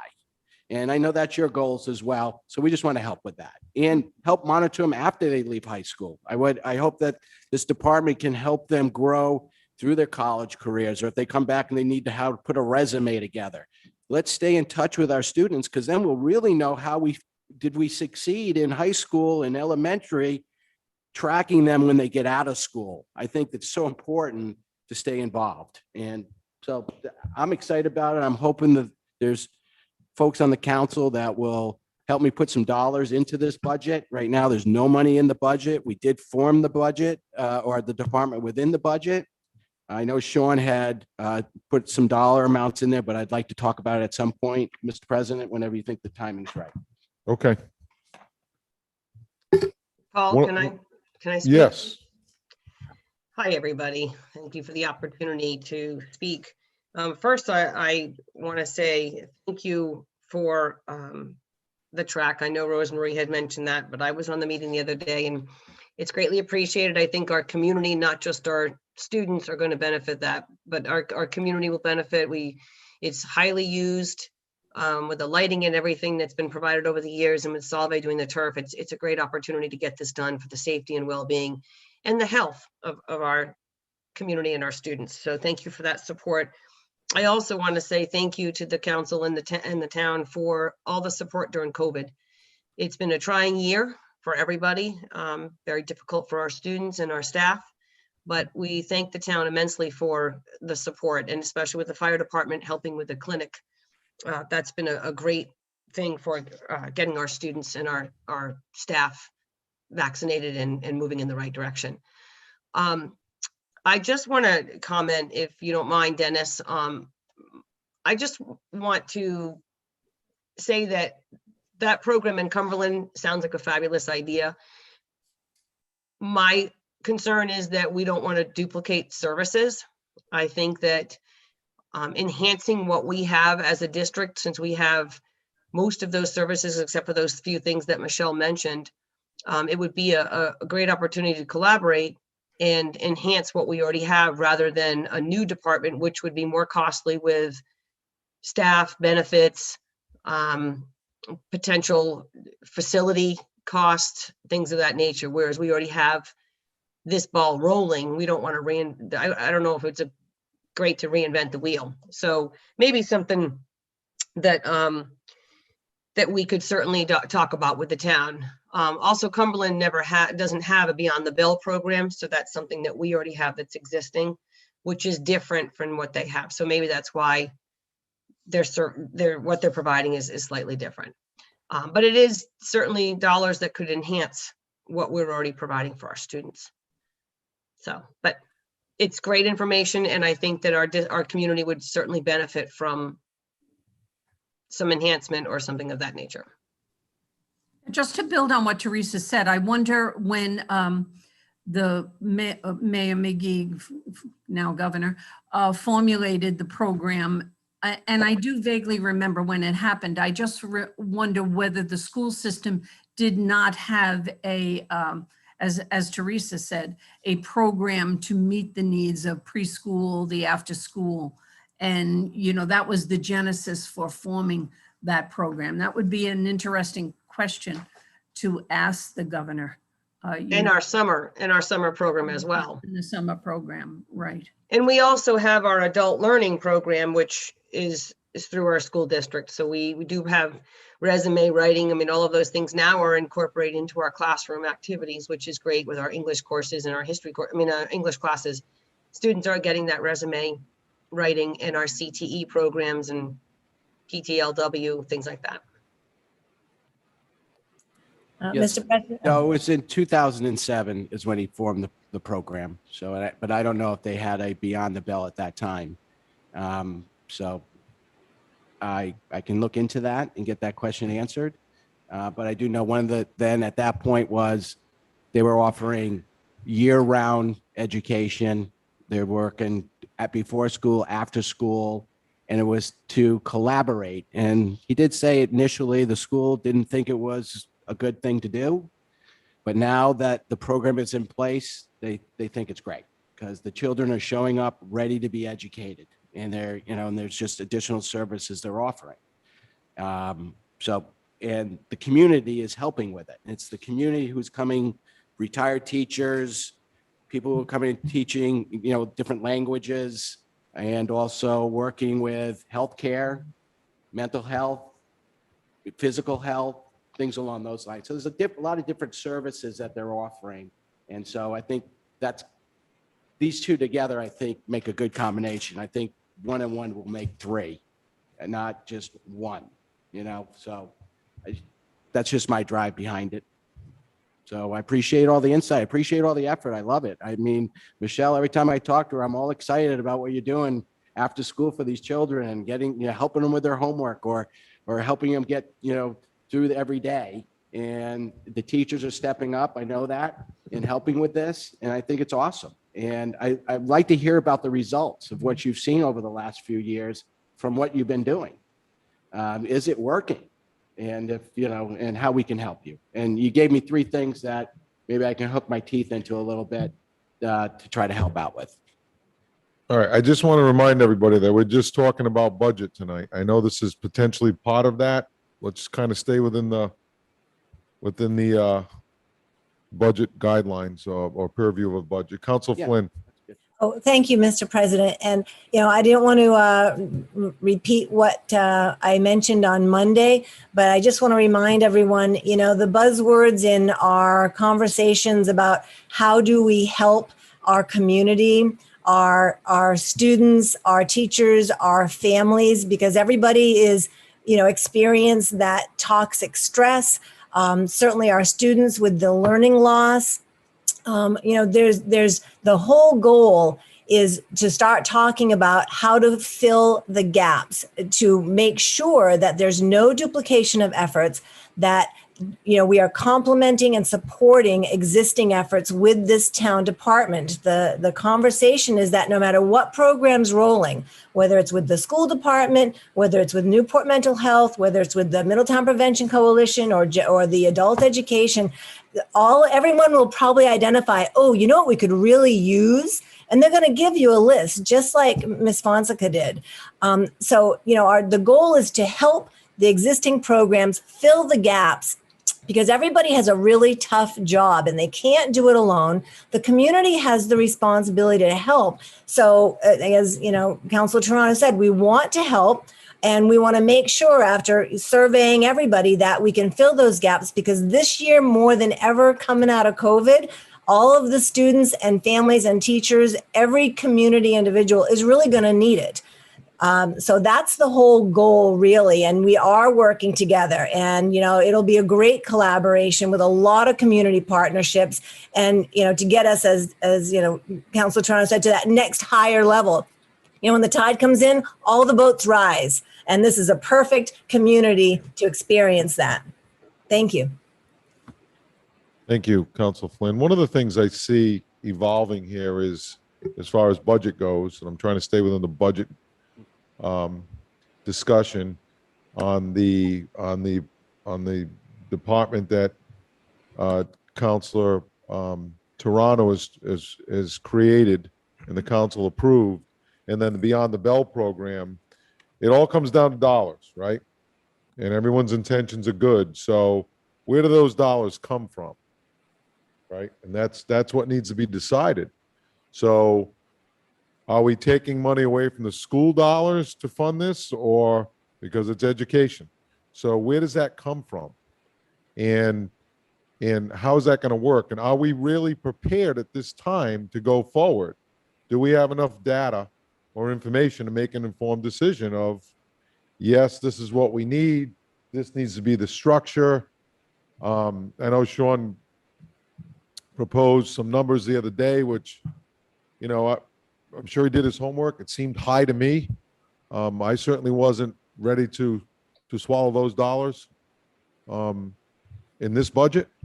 So that's something we need to think about and discuss, because is it a shift in dollars from the school to this department, or are they new dollars coming from where are they coming from? And where's the redundancy?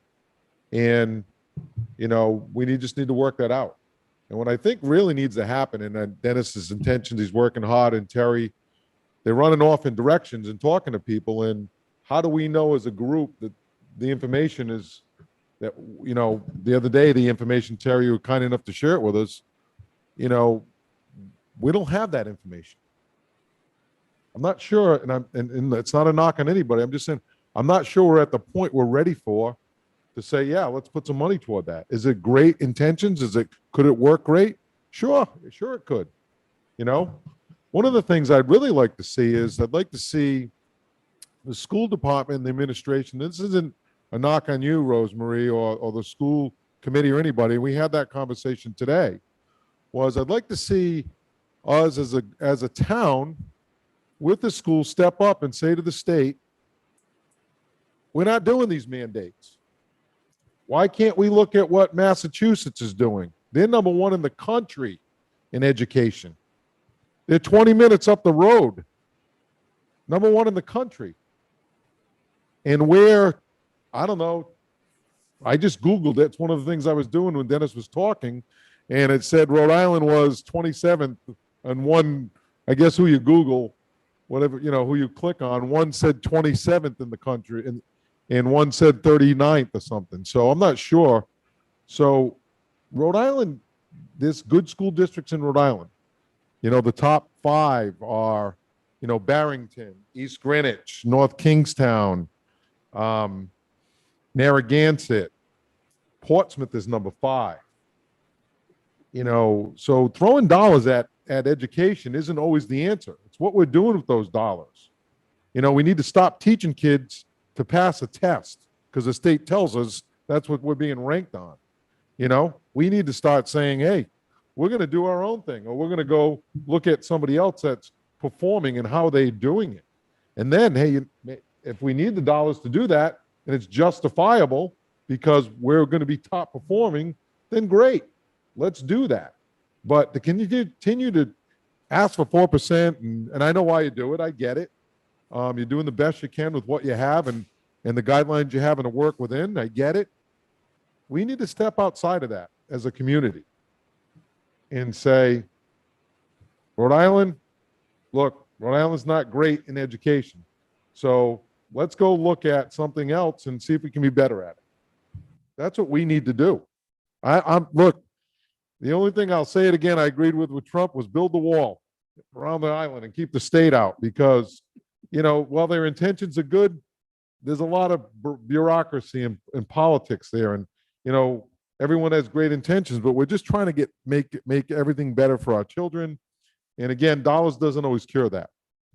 So we need to step up and take a look at it. And, with the same idea as what they did in Cumberland or Beyond the Bell, and, but at a higher level, and say, state, we're not going to do this. We're going to do this because we want to educate our kids.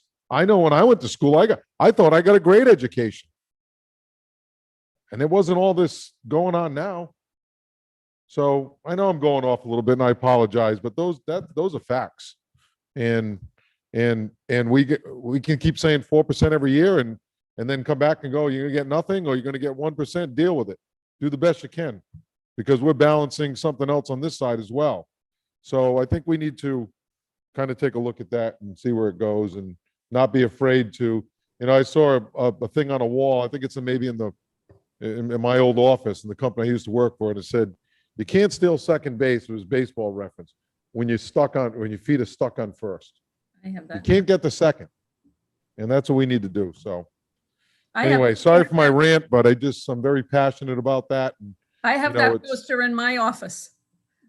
oh, was it your office? Uh-huh. That was years ago, I guess, Uh-huh. Uh-huh. But, just to build on what you're saying, Paul, you make really good points. Massachusetts funding is very different from Rhode Island's funding. So, that's one key thing. I think we need to encourage our legislators to take a look at how Massachusetts funds their schools.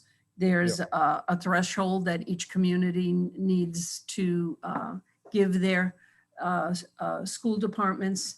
There's pay to play, there's communities can charge for busing, that type of thing. So, it's great to say Massachusetts is number one, and they are, and we should emulate what they're doing as we have. We have RICAS. They're very similar to what the MCAS are in Massachusetts. And I'm sure Councilor Von Villis could attest to that, because of her experience in Massachusetts. But school departments were held accountable. There you had to pass the RICATs to graduate. And in Rhode Island, we're a little the independent man, and we don't have those types of accountability. But you bring up great points about that. So, and it's the consistent funding. When you look at the other districts who are achieving, and Chris Logan asked for that information and we'll provide it. There's a consistent, in most cases, a consistent municipal funding. So there's not the highs, like one year we got 4. Okay, that's a high. And, that was a great year for us. We were able to offer the courses that we need to offer. But then you get, a 0 or a 1%. So, the 4% that puts us forward, the next year puts us back. So, I think in our planning, I know that in our planning as municipal leaders and school committee, we need to do that planning so we're consistent. Just like we asked for consistency in the funding formula, so we knew what we were going to get. We need to do that on the municipal side too. So we know we can depend, and you hold us accountable to it. There's no, I'm fine with that. But when you can depend on that, that municipal funding, and it's hard. I know we're all struggling, and given the COVID and so forth. But when we lost our funding formula, that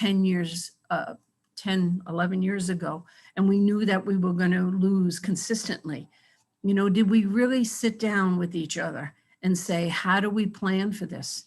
How are we going to plug these holes? And, we never had those very honest, open conversations that we should have had.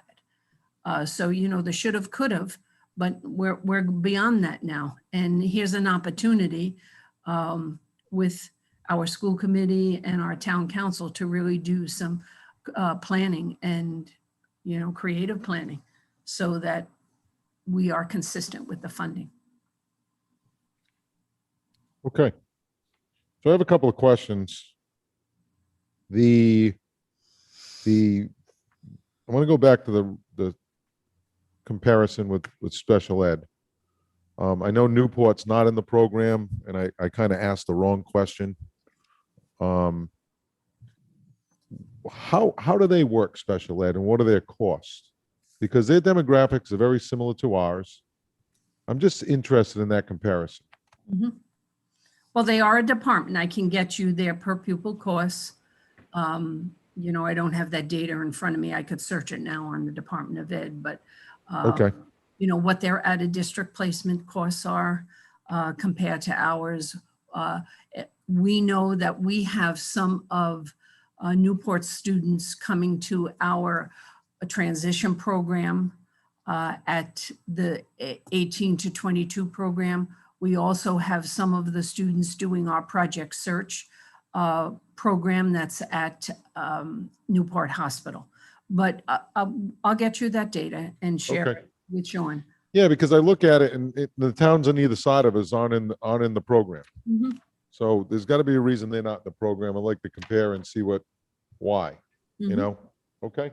My next question is, how much did you budget for?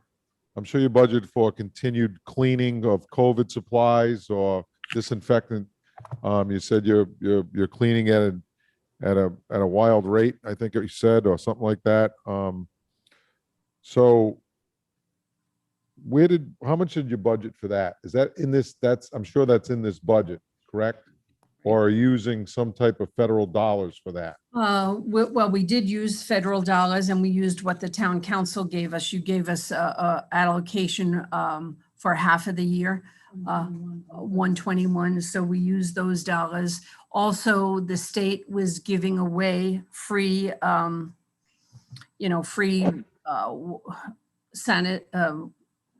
masks, hand sanitizer, and we took advantage of all those opportunities. Every time the Department of Ed or the Department of Health when we have weekly meetings, superintendent meetings, state superintendent's meetings, we sent our truck up and filled up our truck.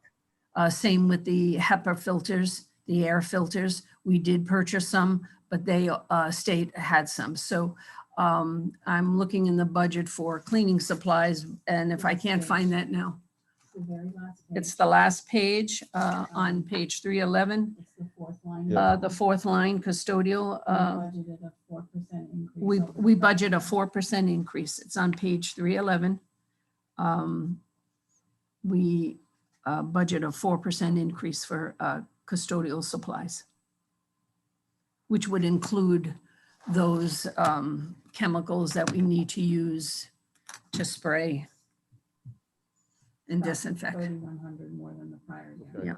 So that budget actually went down about $37,000. No, it went up. It went up about $3,000. I'm looking at 2021 amended, I'm sorry. So I'm looking from 2022, so, $33,000. Mhm. Okay. Did you plan on using any, I would assume that, is that the normalized? It looks pretty normal as I look at the other years, budget-wise, for supplies or custodial compared to last year. So I guess I'm getting at is, instead of using federal dollars for substitute teachers, maybe if there's we're going to do cleaning supplies at a higher rate than normal, and then next year that would go down again, maybe it wouldn't create a structural deficit for those supplies. You know what I'm saying? I mean, again, the opportunity whenever the state said we have PPE equipment, the truck went up there, the Middletown truck went No, up. I understand that, So- Rosemary, but so we these are have actual a budgeted dollars. Yeah, we have a good supply of that. Okay. Yeah. Okay. Any other councils have any other questions of the school committee? No. I just want to make sure that there's plans, you have plans, and that you're sharing those plans with us as far as, if I get dollars or whatever dollars I end up getting, this is what we're doing with them, and this is how we're going to improve our school district. Because I'll ask the same question we ask every year. What have you done differently this year? Now, last year was a little bit different because of what went on and the way it was, the learning was with distance learning. And, how are we going to improve? Because, at the end of the day, you talked about accountability, and the way we hold people, or my opinion, I can't say we, because I don't want to speak for everybody, is that, hey, look, if the performance is going the wrong way, those equal dollars. I mean, that's the only way we can do it. Because we don't have a say on how by line item, and that's designed by law. So, and I think that's what some of Council Toronto's proposal of, with the additional learning patterned after Cumberland, is that the town would be able to control some of those dollars. So, and I know it's at a very small portion, but it is what it is. So, okay. Well, I just want to say that we have attempted in the past and now to be as transparent as we can, putting out the frequently asked questions. If you go on our website, you'll see all our presentations. Yes. How we're using the Esr dollars. We can send you the PowerPoint, the things that we talked about. We'll be sharing that with our school committee. They've seen one blush of it. Again, we retool it. So we're holding it. We're trying to be as transparent as possible, and we want to be accountable. We want to be held accountable for that. We're not afraid of accountability. Okay. Well, I certainly appreciate it. Does any last go around? Does any councilors or anybody in the public have their hands up? No? Ask any questions of the school committee? Well, listen, thank you very much for your time. Oh, hang on one second. We do. We do have somebody that has a hand up. Okay, it's just a phone number. It says Newport. Okay. Just welcome, and if you could state your name and address for the record, please. Yeah, hi, this is Paul Mankowski in Middletown. Can you hear me? Very, very hard to hear you. All right, I hang on. Paul Mankowski in Middletown. Can you hear me now? What's your address, Paul? It's 20 Pequot Lane. Okay, thank you, sir. You got me clearly, Paul? I can. It's very hard. It's kind of breaking up a little bit, Paul, but Would you like me to call back? If you just give me a phone number, I'm happy to call back on a phone. I'm doing this on Zoom now. And Zoom has been a little touchy this evening, FYI. It's cut out twice on me. Your choice, Paul. I'm glad to keep talking or just call in, whatever you like. can the council understand or hear? No, we can't really hear you, Paul. I don't know. If you could, Paul, can you just, I'm getting a request if you could back up from the mic a little bit or whatever you're How's that? speaking Is that into. better? Go ahead. Is that better? That is a little better. Okay. Well, the alternative is a phone number if you like, Paul. Yeah, Paul, that's still coming in not good. Okay, let me call in by telephone. I will call the town council office to get a phone number. Okay, we'll hang on for you, okay? Okay, thanks, Paul. Thank you, Bye. sir. Okay. So we'll wait for that phone call to come in here momentarily. You guys have any questions? We're asking all the questions. Do you have any questions of us?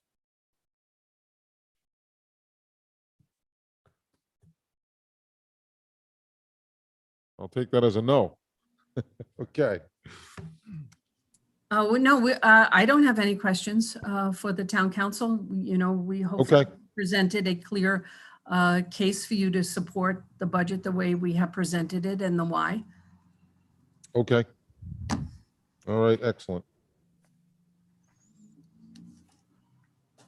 I just want to say thank you, Paul, and to the whole town council, and we look forward to working closely and coming up with a good plan for our students. Thank you. Thank you, Teresa. Appreciate it. Kevin, is Paul dialed in? No, not yet. Okay, is there any other, while waiting for Paul, is there any other questions or comments about any other portion of the budget? Yes, Mrs. Santos? thank you, sir. I'd like to ask Mr. Brown, is there a breakout for the civic support somewhere that I could find? I'm looking at page 271, and all it is the figures. There's no detail. We can get. We can provide the detail for the next meeting. Thank you. Okay. So Sean, I'm just gonna say, you know, as I go back to your overview at the beginning of the meeting, is that I'm just gonna give my 2 cents on one thing that really sticks out glaring to me, is that as far as that needs to be funded is, I think we've always done a good job of budgeting and funding where it's necessary. And we really need to prioritize what you think in your minds is right for the town this year and going forward. You know, where we're going to get the best bang for our dollar. The thing that stuck out glaring to me was the 1% funding for 3 years built in down the road for the firefighters when that grant money goes away, because that would be create a fairly large structural deficit. So I think it was very creative to put that 1% into the budget potentially. And that's going towards, for the next 3 years, roads. Or that's what Sean's proposing. I think that's a great way to build it in and get some capital done. And when that safer grant money expires, then we'll have the funding in place. We won't be scrambling. whether we're sitting here or not. So our job is to prepare for future counselors and obviously for the town down the road, which I think that's doing. So that's just me thinking out loud. I do have other thoughts I won't share tonight because we can go on and on and on about what I think shouldn't be in there, but we need to decide that as a group on what we feel. So next Wednesday night, I certainly don't want, we're gonna have a go around. I think we should, you can't have any type of more than 4, but I think it's important that we kind of get a feel for what you want and what you don't want, or it'll be a 5 or 6 hour marathon, and we certainly don't want that because we'll call that meeting and we'll just go to the next one. Okay, so give it some hard thought, and I think we're ready for the phone call. Paul, if you're on, could you just raise your hand so Karen can bring you in, please? Okay, she's going to bring you in.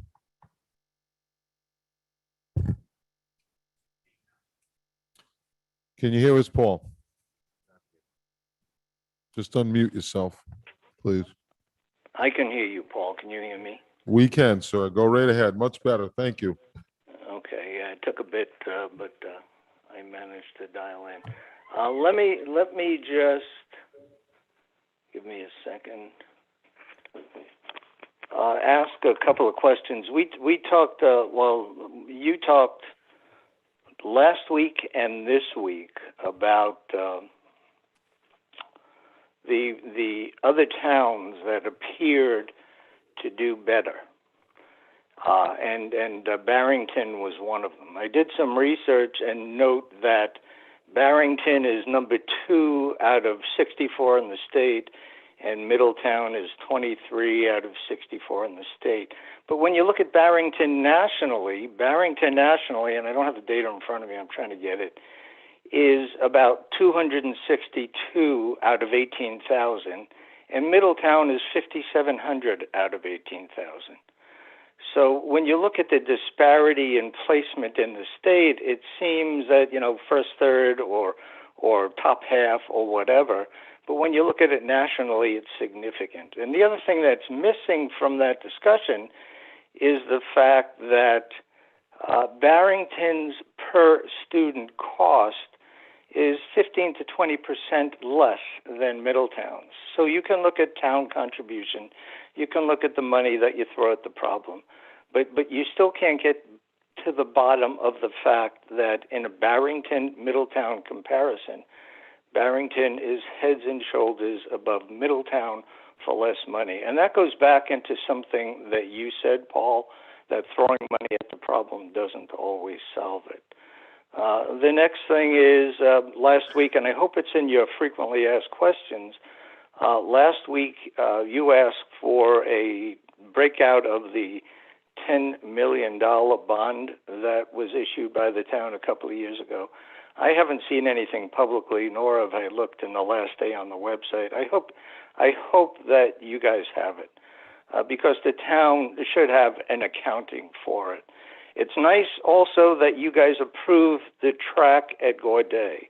I mean, it's a public asset, and it's something that's needed. But in the course of discussion about that track, you all agreed that the request was poorly prepared, poorly justified, and probably poorly timed more than anything else. So you got pushed in a corner, and thanks to some skillful accounting and allocation of money to a West Side fund, which probably is no longer needed, you got a chance to fund something that the town needs and the school asked for in a very short time frame.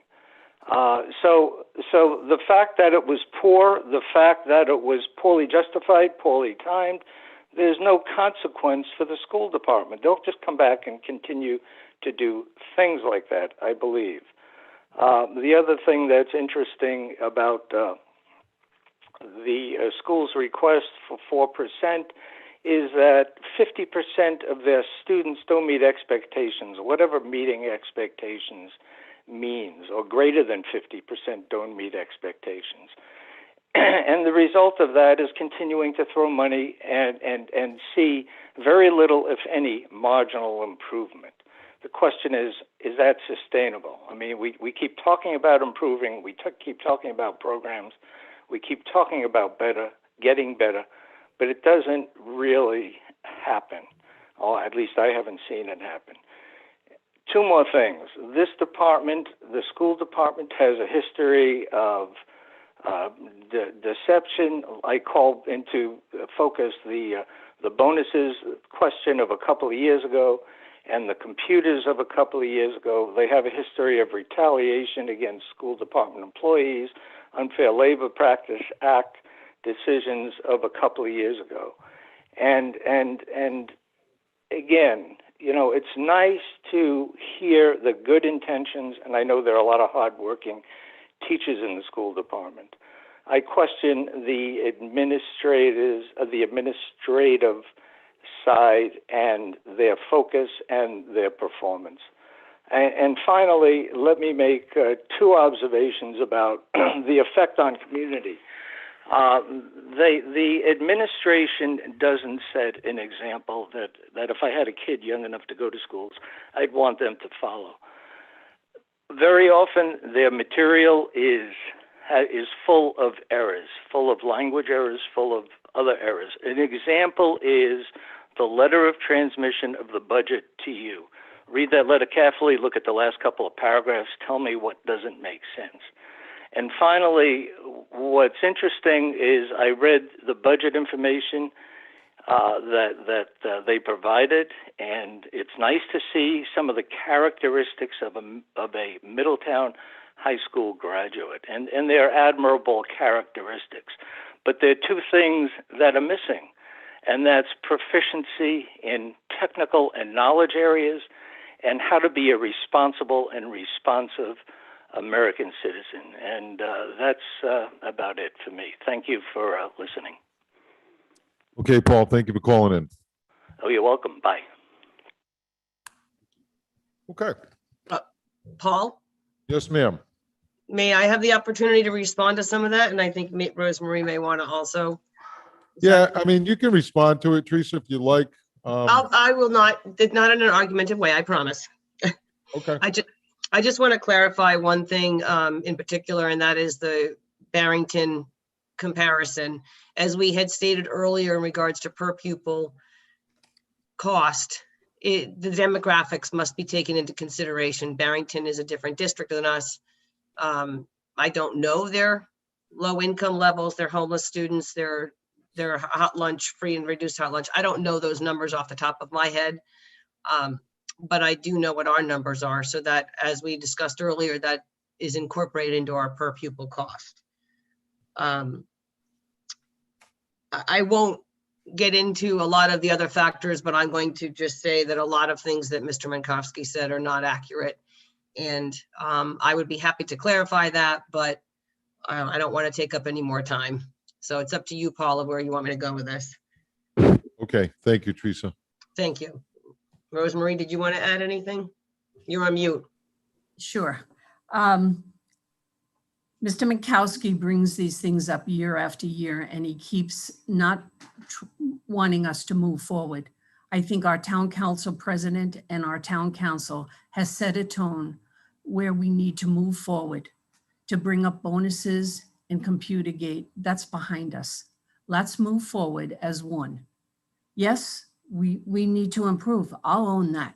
We need to improve our math proficiency and our reading proficiency, and we're trying to do that.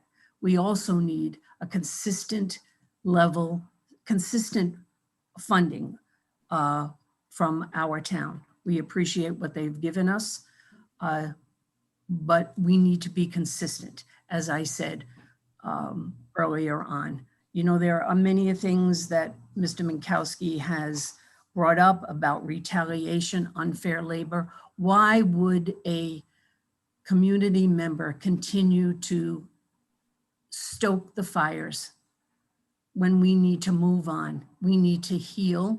We need to begin to trust each other. That's all I'd like to say. Okay, thank you. Any other discussion, budget discussion, or questions for school committee? Comments? Any other budget issues? Okay, fantastic. Well, listen, I thank everybody for their time. Next Wednesday is the day that either we adopt or we don't, as I stated earlier. Any questions you have that can get answered beforehand that may have arisen tonight that you weren't sure you wanted to ask, please get with Mr. Brown or Superintendent Kreger, and so that we can hopefully make some decisions for next Wednesday, okay? I thank you for your time, and with that, The public hearing will remain open. Motion to receive said ordinance on its first reading. Second? we have a motion and a second to receive the ordinance on its first reading. All in favor? Aye. Okay, Motion to adjourn. Second. we have a motion and a second to adjourn. All in favor? Aye. Aye, okay. Good evening. Thank you, everyone.